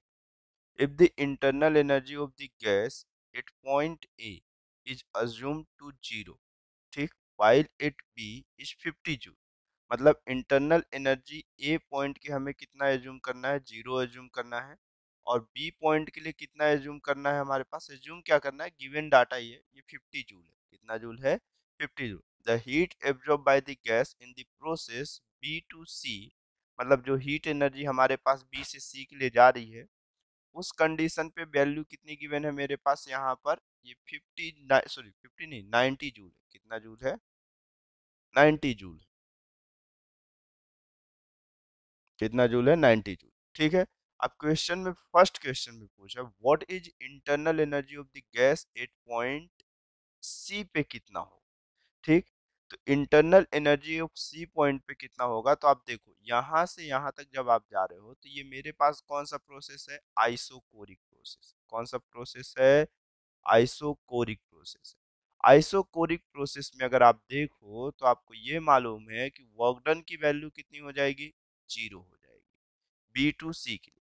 तो जो भी एनर्जी गिवन की गई होगी बी टू सी के लिए, वो सभी किसके लिए गिवन की गई होगी, changing of internal energy plus work done कौन सा, बी सी। और ये जब 0 होगा तो सारी की सारी एनर्जी किसके लिए होगी, इंटरनल एनर्जी के लिए। तो क्यू बी सी की वैल्यू कितना हो गया, 90 जूल। और इंटरनल एनर्जी कौन सा हो जाएगा, यू सी माइनस कौन सा हो जाएगा, यू बी। जहां पर ये वैल्यू कितना हुआ, 90, और सी पॉइंट की एनर्जी गिवन है क्या, नहीं गिवन है, यही पूछा है। बी पॉइंट की एनर्जी गिवन है कितना मेरे पास, 50 जूल। अगर ये 50 जूल गिवन है तो आप ये लिख सकते हो कि यूसी की जो वैल्यू होगी वो कितना हो जाएगा, 140 जूल हो जाएगा, ठीक है। तो internal energy of C point के लिए आपके पास आ गया, internal energy of the gas at the C point कितना हो गया मेरे पास, 140 जूल, ठीक है। चल दूसरे स्टेप में क्या पूछा, how much heat energy is absorb by the gas in the process A to B. A से बी तक जाने पे कितनी मेरे पास क्या चीज होनी चाहिए, कितनी अमाउंट हीट एनर्जी एब्जॉर्ब की गई है। तो अगर ए टू बी आप जा रहे हो, कहाँ से कहाँ के लिए जा रहे हो, ए से बी के लिए जा रहे हो, तो ये जो प्रोसेस है ये कांस्टेंट प्रेशर पे हो रहा है, जिसे आप क्या कहोगे, आइसोबरिक प्रोसेस कहोगे। कौन सा प्रोसेस कहोगे, आइसोबरिक। आइसोबरिक में आप लिखते हो कि Q is equal to changing of internal energy plus work done, और ये सब कहाँ से कहाँ के लिए चल रहा होगा, ए टू बी के लिए ही चल रहा होगा। लेकिन देखो इसमें इंटरनल एनर्जी भी जीरो नहीं होगी, वर्क डन भी जीरो नहीं होगा, क्योंकि पिस्टन एक कांस्टेंट वॉल्यूम को मेंटेन करने के लिए अपने पोजीशन को क्या करेगा, चेंज करेगा। तो वर्क डन बाय गैस हो रही होगी, ठीक। अगर क्यू ए बी की बात की जाए, किसकी बात की जाए, क्यू ए बी की बात की जाए, तो चेंजिंग ऑफ इंटरनल एनर्जी मेरे पास कहाँ से कहाँ के लिए हो रहा है, यू बी माइनस कौन सा हो जा रहा होगा, यू ए हो जा रहा होगा। अब वर्क डन की बात हुई, एबी के अंदर वर्क डन कितना हो रहा है मेरे पास, ये चीज देखना सबसे इंपॉर्टेंट। या मेरे पास नंबर ऑफ मोल्स गिवन होते तो ये मेरे पास डिग्री ऑफ फ्रीडम होता, तो मैं कहीं ना कहीं से काउंटिंग कर लेता डायरेक्टली की हुई। लेकिन work done A B count करना मेरे पास थोड़ा कॉम्प्लिकेशंस है। अगर मैं वर्क डन ए बी की काउंटिंग करने के लिए गया तो मुझे एक चीज देखने को मिलेगी कि वर्क डन ए बी की वैल्यू कितनी होगी मेरे पास, यहाँ से देखो अगर मैं काउंटिंग किया तो वर्क डन ए बी की जो वैल्यू देखने को मिलेगी मेरे पास, इसकी बस एरिया निकाल लेना है। हालांकि ये एंटी क्लॉकवाइज है तो ये कंप्लीट वर्क डन कैसा आएगा, निगेटिव आएगा। लेकिन मैं अगर इसकी बात किया तो ए बी की जब वैल्यू की बात कर रहा हूँ तो मेरे पास कितना होगा, एक ट्रायंगल ऑफ दिख रहा है या रेक्टेंगल, रेक्टेंगल दिख रहा है, तो आप कितना लिखोगे, सिर्फ और सिर्फ मल्टीप्लीकेशन ऑफ टू साइड। तो एक साइड कितना है, 0 से लेके 10 तक जा रहा है, 10 न्यूटन मीटर, और दूसरे साइड में वॉल्यूम कहाँ से कहाँ तक जा रही है, 1 से 3 तक जा रहा है, मतलब 2 मीटर क्यूब हो गया। ठीक है, तो जहां से आप इसे लिख सकते हो कि ये वैल्यू किसके इक्वल है, 20 जूल के इक्वल। ठीक, तो अब जैसे इसकी वैल्यू को आप यहाँ पे पुट करोगे क्यू ए बी के लिए, तो बी पॉइंट की जो इंटरनल एनर्जी वो कितना है, 50 जूल है, और ए पॉइंट की जो इंटरनल एनर्जी है वो 20 जूल है, और ए बी की जो वैल्यू है वो कितना है मेरे पास 20 है, सॉरी, ए की इंटरनल एनर्जी 0 है, बी की इंटरनल एनर्जी 50 जूल है, क्वेश्चन में मेंशन है, और हमने work done A B counting कर लिया, तो क्यू ए बी की जो वैल्यू देखने को मिलेगी वो हमारे पास एक्चुअल में कितना हो जाएगा, 70 जूल हो जाएगा। कितना हो जाएगा मेरे पास, 70 जूल की एनर्जी क्या की गई है, सप्लाई की गई। ठीक, अब बी के बाद एक नेक्स्ट स्टेप पे हम चलते हैं, और ये मेरे पास कौन सा हो जाएगा, सी पॉइंट हो जाएगा। सी पॉइंट पे क्या बोल रहा है, find the heat energy rejected और absorb by the gas in the process C to A. मतलब मेरे पास ये बोल रहा है कि हीट एनर्जी जो रिजेक्ट हुई है और जो एब्जॉर्ब हुई है सी से ए तक में वो कितनी हुई है और क्या हुई है, चाहे एब्जॉर्ब हुई हो चाहे क्या हुई हो, एमिट हुई हो, अपने को उससे कोई मतलब नहीं है, लेकिन काउंटिंग करना है। ठीक है, तो देखो, अगर सी से ए के लिए आप चल रहे हो तो फिर से क्या लिखोगे, changing of internal energy plus work done कहाँ से कहाँ के लिए, सी से ए के लिए। इंटरनल एनर्जी में फाइनल प्रोसेस कौन सा, ए है, इनिशियल प्रोसेस सी है, और ये वर्क डन ऑफ कौन सा हो गया, सी से ए तक। ए पॉइंट के लिए तो मेरे पास है इंटरनल एनर्जी, सी पॉइंट के लिए वर्क डन ऑफ कौन सा निकालना पड़ेगा मेरे पास, सी से ए के लिए निकालना पड़ेगा। ठीक है, तो सी से ए के लिए अगर निकालना पड़ेगा तो ये वैल्यूएशन ही तो मुझे निकालनी पड़ेगी या नहीं निकालनी पड़ेगी, ये फाइंड करना पड़ेगा। अगर इसके लिए मैं जाना स्टार्ट किया कि work done of C to A के लिए, तो मेरे पास यहाँ पर देखने में ये ट्रेपेजम है, ट्रेपेजम के लिए कितना हो जाएगा, हाफ इंटू बेस कितना हो जाएगा ये मेरे पास, half into sum of parallel side, एक साइड 10 है और एक साइड कितना है, 30 है, तो आप डायरेक्टली लिख सकते हो 10 प्लस 30 इंटू कितना होना चाहिए, हाइट, तो हाइट की तरह ये बिहेव कर रहा होगा, जिसकी वैल्यू कितनी हो जाएगी, 2 हो जाएगी मेरे पास, ये और ये कैंसिल आउट हो गया, तो work done C to A के लिए जो होगा वो कितना हो जाएगा, 40 जूल हो जाएगा। तो जहां पर से मैं इसे लिख सकता हूँ कि क्यू सी ए की जो वैल्यू होगी, ए पॉइंट की इंटरनल एनर्जी कितनी है मेरे पास, यहाँ पर देखो ए पॉइंट के लिए इंटरनल एनर्जी क्वेश्चन में मेंशन था 0। ठीक, सी पॉइंट के लिए हमने कैलकुलेट कर लिया -140 जूल, और वर्क डन तो मेरे पास कैसा आ रहा है, पॉजिटिव आ रहा है या निगेटिव आ रहा है, ठीक है पॉजिटिव है, अपने को कोई दिक्कत की बात नहीं है, अपने को सिर्फ और सिर्फ क्या कर देना है, ऐड कर देना है, सब्सट्रैक्ट कर देना है। देखो, अगर आप यहाँ पर से देखो तो ये आपको एंटी क्लॉकवाइज दिखाएगा, आप बेस कैसे डिसाइड करोगे कि आपके लिए पास क्या है, यहाँ से चल के आप जाओ और ऐसे चले जाओ, तो एंटी क्लॉकवाइज है। और बट यही चीज लोग क्या बोलते हैं कि सर आप यहाँ पर तो एंटी क्लॉकवाइज डिसाइड कर देते हो, लेकिन ये नीचे वाले के लिए कैसे डिसाइड करते हो, तो देखो आपके पास ये प्रोसेस जारी है तो आप इस डायरेक्शन में रहो, तो यहाँ से जब काउंटिंग करोगे तो ये आपको क्लॉकवाइज दिख रहा होगा। तो मेरे पास ये QCA की वैल्यू 0 से 140 है, और मेरे पास जो वर्क डन है ये निगेटिव आएगा, कैसा आएगा, निगेटिव आएगा। और अगर आपको यहाँ पर से नहीं समझ में आ रहा है तो कोई दिक्कत नहीं है भाई, आप सिर्फ क्या करो, वॉल्यूम को निगेटिव कर लो तो अब भी आपको समझ में आ जाएगा। देखो फाइनल वॉल्यूम कितना है मेरे पास, 1 है, इनिशियल वॉल्यूम कितना है मेरे पास, 3 है, जब आप सबस्ट्रेट करोगे तो ये -2 अपने आप आएगा ना, तो ये माइनस में आंसर आएगा। अब तो समझ में आ रहा है, ठीक है। तो जहां से मैं इसकी वैल्यू को कितना लिखा, QCA की वैल्यू जैसे ही यहाँ पे पुट किया तो ये -40 हो गया, मतलब जो हीट एनर्जी का लॉस होगा वो कितने का हो जाएगा, -180 जूल। मतलब ये ए से बी तक की प्रोसेस में 70 जूल एब्जॉर्ब किया है, और जो एमिट कर दिया वो कितना, 180 जूल है, कौन सा मेरे पास, 180 जूल है। अब क्वेश्चन में क्या बोल रहा है, तो थर्ड का ऑप्शन अपने पास हो गया और बी भी हो गया। ठीक, लास्ट ऑप्शन जो हमारे पास बोल रहा है, what is the net work done by the gas in the complete cycle A B C A, तो मतलब एक कंप्लीट साइकिल में वर्क डन कितना हुआ है, बस ये चीज मुझे बताते हुए चले जाना है। तो अगर ये चीज बताना है तो एक क्लोज लूप के अंदर जो मेरे पास एरिया होगा यही इसका वर्क डन होगा, तो वर्क डन और कौन सा मेरे पास, यहाँ पर देखो तो ये किसके लिए, एक क्लोज लूप के लिए कितना होगा, हाफ। बेस की जो वैल्यू है ए से बी के लिए, ए से बी के लिए कितना है मेरे पास 2 मीटर क्यूब है, और जो हाइट है वो कितना है मेरे पास, सिर्फ और सिर्फ 20 है। तो ये 2 और ये 2 कैंसिल, तो वर्क डन की जो वैल्यू है वो मेरे पास कितना हो गया, 20 जूल हो गया। और क्लॉकवाइज है ये एंटी क्लॉकवाइज, ये है मेरे पास एंटी क्लॉकवाइज। कौन सा है मेरे पास, एंटी क्लॉकवाइज।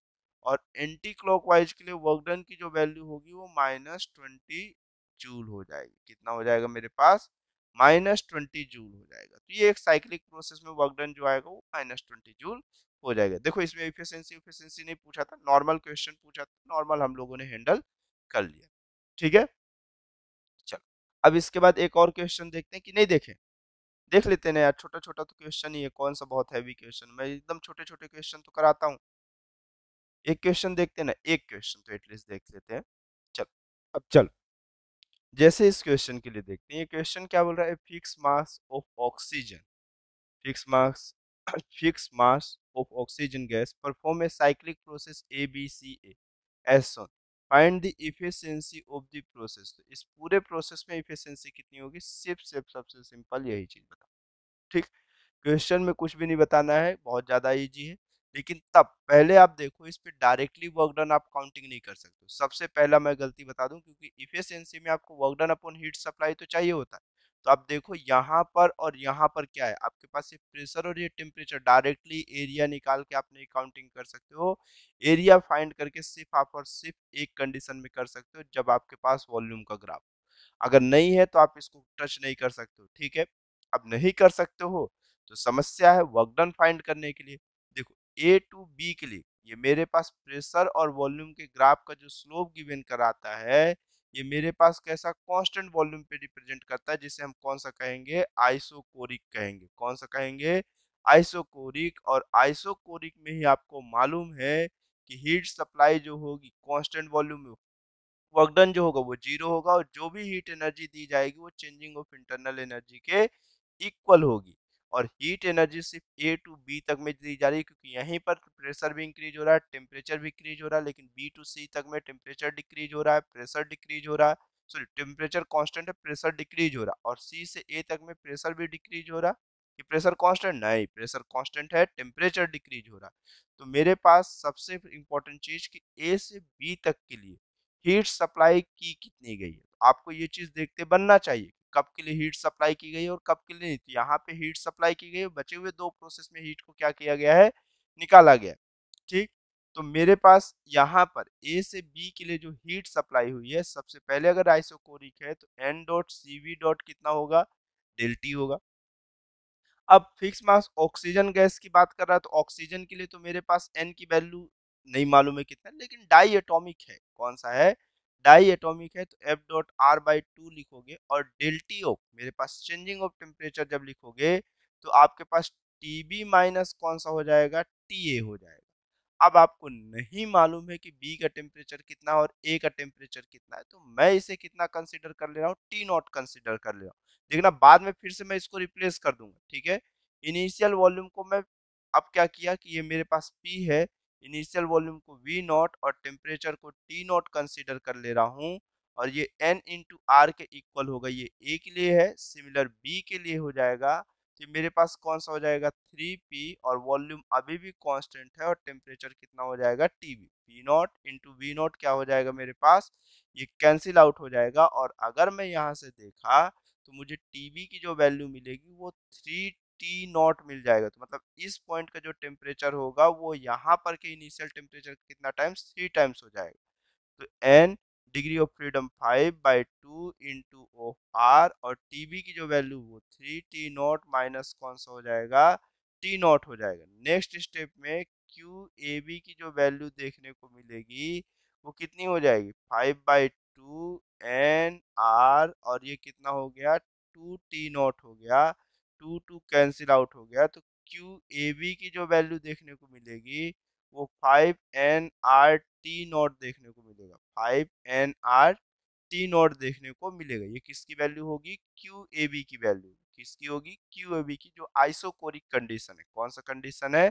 आइसोकोरिक उसमें जो मेरे पास यहाँ पे हीट सप्लाई होगी वो 5 nRT0 होगा। और यहीं से अगर आप मेरे पास कैसा इसको सिंप्लीफाई करना स्टार्ट करो तो आपको जो दिखेगा क्यू ए बी की वैल्यू वो कितना दिख जाएगा मेरे पास 5 P0 इंटू कौन सा हो जाएगा मेरे पास V0 हो जाएगा। ये क्यू ए बी की वैल्यू किसकी वैल्यूएशन है मेरे पास क्यू ए बी की वैल्यूएशन है।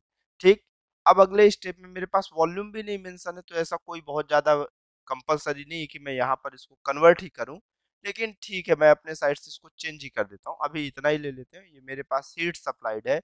अब सिमिलर अमाउंट पे मैं किसकी बात कर रहा हूँ, वर्क डन की बात करूँ तो वर्क डन के इस प्रोसेस पे मेरे पास अगर आप देखो तो आपको ये चीज दिखेगा कि ये कौन सा है मेरे पास आइसोथर्मल कंडीशन है। कौन सा कंडीशन है, आइसोथर्मल है। तो आइसोथर्मल में मेरे पास हीट सप्लाइड कहाँ से कहाँ के लिए, बी टू सी के लिए।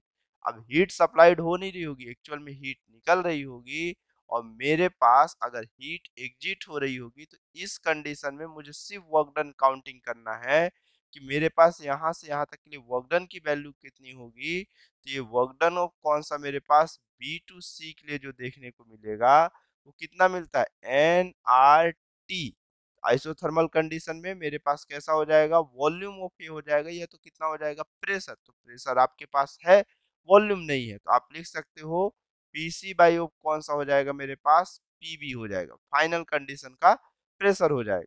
ठीक, अब देखो अगर ये पॉइंट किया जाए कि मेरे पास पीसी का जो प्रेशर वो पी हो गया और ये कितना हो गया मेरे पास, तो इसे मैं लिख सकता हूँ, sorry PC by PB directly लिख दिया, नहीं ये कितना होगा मेरे पास यहाँ पे, ये कितना हो जाएगा एल एन, और ये पीसी बाई कौन सा हो जाएगा पीबी हो जाएगा, जहां से हम इसे लिख सकते हैं एन आर। और ये कितना हो गया मेरे पास 3T0, कितना हो गया मेरे पास 3T0 हो गया। और मेरे पास ये एल एन और सी का प्रेशर कौन सा पी है और बी का प्रेशर कौन सा मेरे पास यहाँ पे 3P0 है। तो ये पी नॉट कैंसिल आउट हो जाएगा। अगर ये निगेटिव रहेगा, वर्क डन एक्चुअल में रिप्रेजेंट करेगा कि ये कैसा है मेरे पास निगेटिव है, तो इसको मैं लिख सकता हूँ 3nRT0 और ये कितना हो गया एल एन कौन सा हो गया 3 हो गया, कंफर्म।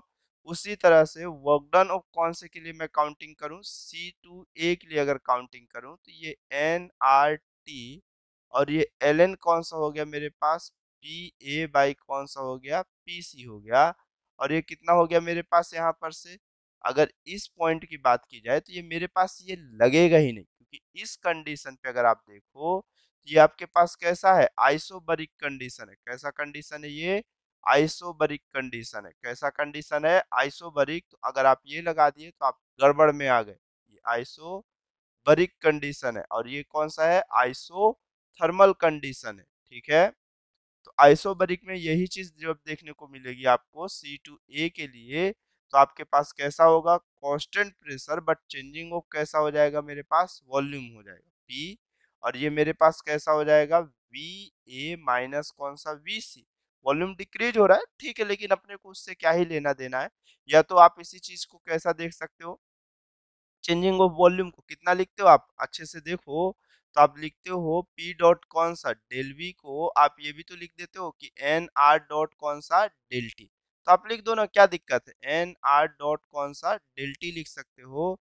तो वर्क डन ऑफ सी ए जो देखने को मिलेगा, एन की वैल्यू आपके पास अभी नहीं मेंशन है, बस ऑक्सीजन है डाई एटॉमिक था इसलिए मैं यहाँ पे 5 लिख लिया हूँ। ठीक है, ये कितना हुआ आर, और मेरे पास फाइनल टेम्परेचर कितना है T0, इनिशियल टेम्परेचर कितना है मेरे पास 3T0। तो जहां से वर्क डन ऑफ सी से ए के लिए जो देखने को मिलेगा वो माइनस का 2nRT0 देखने को मिलेगा, ये अमाउंट देखने को मिल रहा होगा। ठीक है, ये चीज हो गई।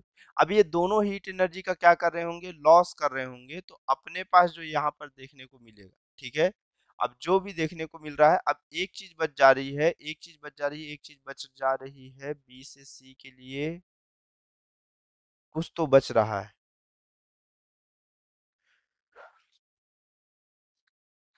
5 nRT हो गया आपके पास,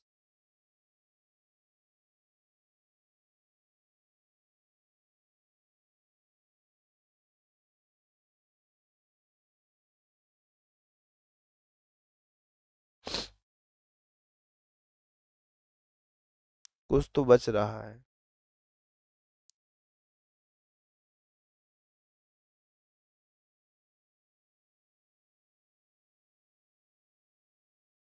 वर्क डन की वैल्यू कितनी है इस पूरे प्रोसेस में, आप 2 बार लिख चुके हो। ठीक।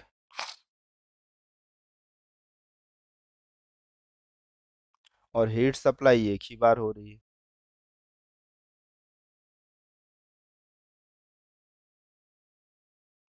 ठीक है ना, आप लिखो, कोई फिक्र। मेरे पास ये कितना हो गया, दोनों को ऐड कर दो आप।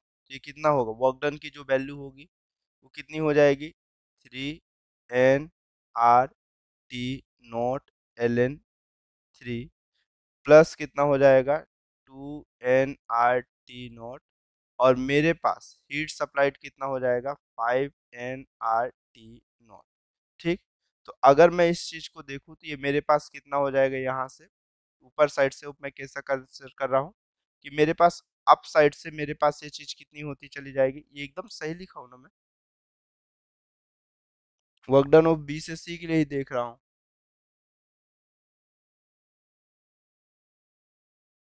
ठीक है, ये डिक्रीज ही तो हो रहा है।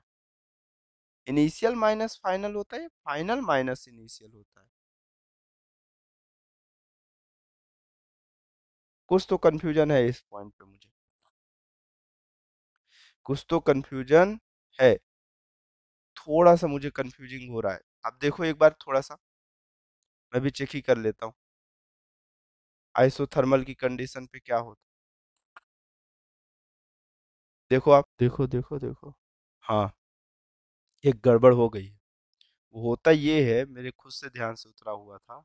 ठीक है, वॉल्यूम में कितना हो जाता है, उल्टा होता है। सॉरी, वॉल्यूम में क्या होता है, फाइनल माइनस इनिशियल होता है। जब प्रेशर के लिए काउंटिंग कर रहे होते हैं तब ये चेंज हो जाता है, तो ये माइनस सिंबल नहीं आएगा इस पे।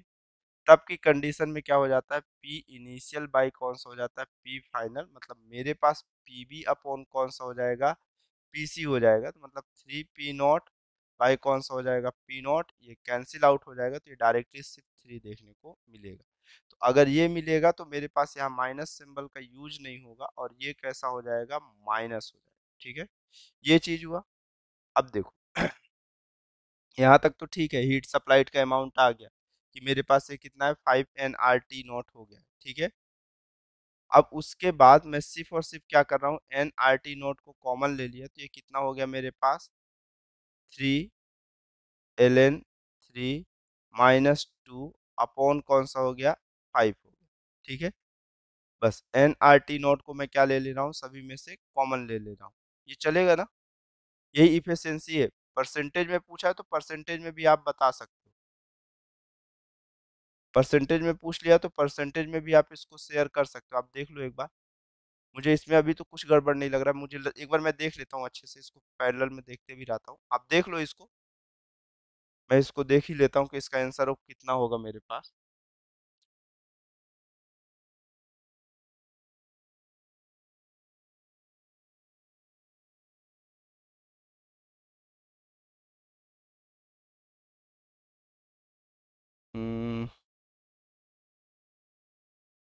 बी से सी तक आइसोथर्मल है ना, ओहो, यही हीट एनर्जी होगी, यही वर्क डन होगा। Sorry sorry sorry sorry sorry, यही बी से सी के लिए एक चीज एक्स्ट्रा छोड़ दिया ना, बी सी के लिए भी अपने पास कितना यूज करना पड़ेगा, बीसी के लिए भी इसकी हीट एनर्जी का यूज करना पड़ेगा, क्योंकि यही हीट एनर्जी होगा और यही वर्क डन होगा। तो जहां पर से ये कितना हो जाएगा, QAB, आइसोथर्मल था, मैं वॉल्यूम की कंडीशन से कंसीडर कर लिया था, इसलिए आप ध्यान देना एग्जाम में कि आपके पास ये वॉल्यूम नहीं है, ये क्या है, टेम्परेचर है। तो ये कितना हो जाएगा, QBC हो जाएगा। आइसोथर्मल की कंडीशन में जितनी भी हीट एनर्जी सप्लाई होती है वही वर्क डन हो रहा होता है। ठीक है, तो देखो यहाँ पर क्योंकि चेंजिंग ऑफ इंटरनल एनर्जी कितनी होती है, यहाँ पे जीरो होती है, क्योंकि चेंजिंग ऑफ टेम्परेचर कितना होता है, जीरो होता है। तो यहाँ जो भी हीट एनर्जी आप सप्लाई कर रहे हो वर्क डन के फॉर्मेट में है, तो यहाँ पे हीट एनर्जी एडेड हो रही है और यहाँ पर भी एडेड हो रही है। इसमें से ये वर्क डन को बस मैं सबस्ट्रेट कर दिया हूँ, ये वर्क डन के ही जैसा ही भी है। तो ये मेरे पास कितना हो गया, यहाँ पर से वैल्यू में एक चीज छोड़ते हुए चला गया हर बार, तो ये मेरे पास यहाँ क्या हो जाएगा, ये 5 प्लस ऑफ कितना हो गया मेरे पास, 3 ln 3 हो गया। ये चीज मेरी छूट रही थी। ठीक है, और परसेंटेज में अगर बात कर रहे होगे तो आप यहाँ पर परसेंटेज लिख सकते हो। ठीक, तो आई होप आपको ये चीज समझ में आई होगी। ये अच्छा क्वेश्चन था, मेरे पास थोड़ा सा कंफ्यूजिंग में मैं ही आ गया, क्योंकि ये अपने ही मन में एजम्पशंस में लेते हुए चला कि ये वॉल्यूम है, जबकि एक्चुअल में ये वॉल्यूम था नहीं, ये सिर्फ और सिर्फ क्या था, टेम्परेचर था। तो आपके पास एक साइक्लिक प्रोसेस है, आप टेम्परेचर वाले में बड़े गौर से देखना, क्योंकि जब आइसोथर्मल की कंडीशन होती है तो changing of internal energy zero, मतलब जो भी वर्क डन है वो हीट सप्लाइड के फॉर्मेट है। तो आपको ये दिख रहा है कि वर्क डन अगर पॉजिटिव है और वर्क डन पॉजिटिव है तो ये हीट एनर्जी क्या की गई है, सप्लाई की गई है। और वर्क डन मेरे पास, इस वर्क डन से मैं इस वर्क डन को काउंट सब्सट्रैक्ट कर दिया जो मेरे पास हुआ है, तो मेरे पास रिमेनिंग वर्क डन के फॉर्मेट से ये टोटल वर्क डन के फॉर्मेट से अपना आंसर आ चुका है। ठीक है, तो आई होप आपको यहाँ तक समझा होगा। बस इतने ही क्वेश्चंस करेंगे अब, कल इसके बाद हम लोग नेक्स्ट पार्ट में देखेंगे reversible and irreversible process. Okay, thanks for watching.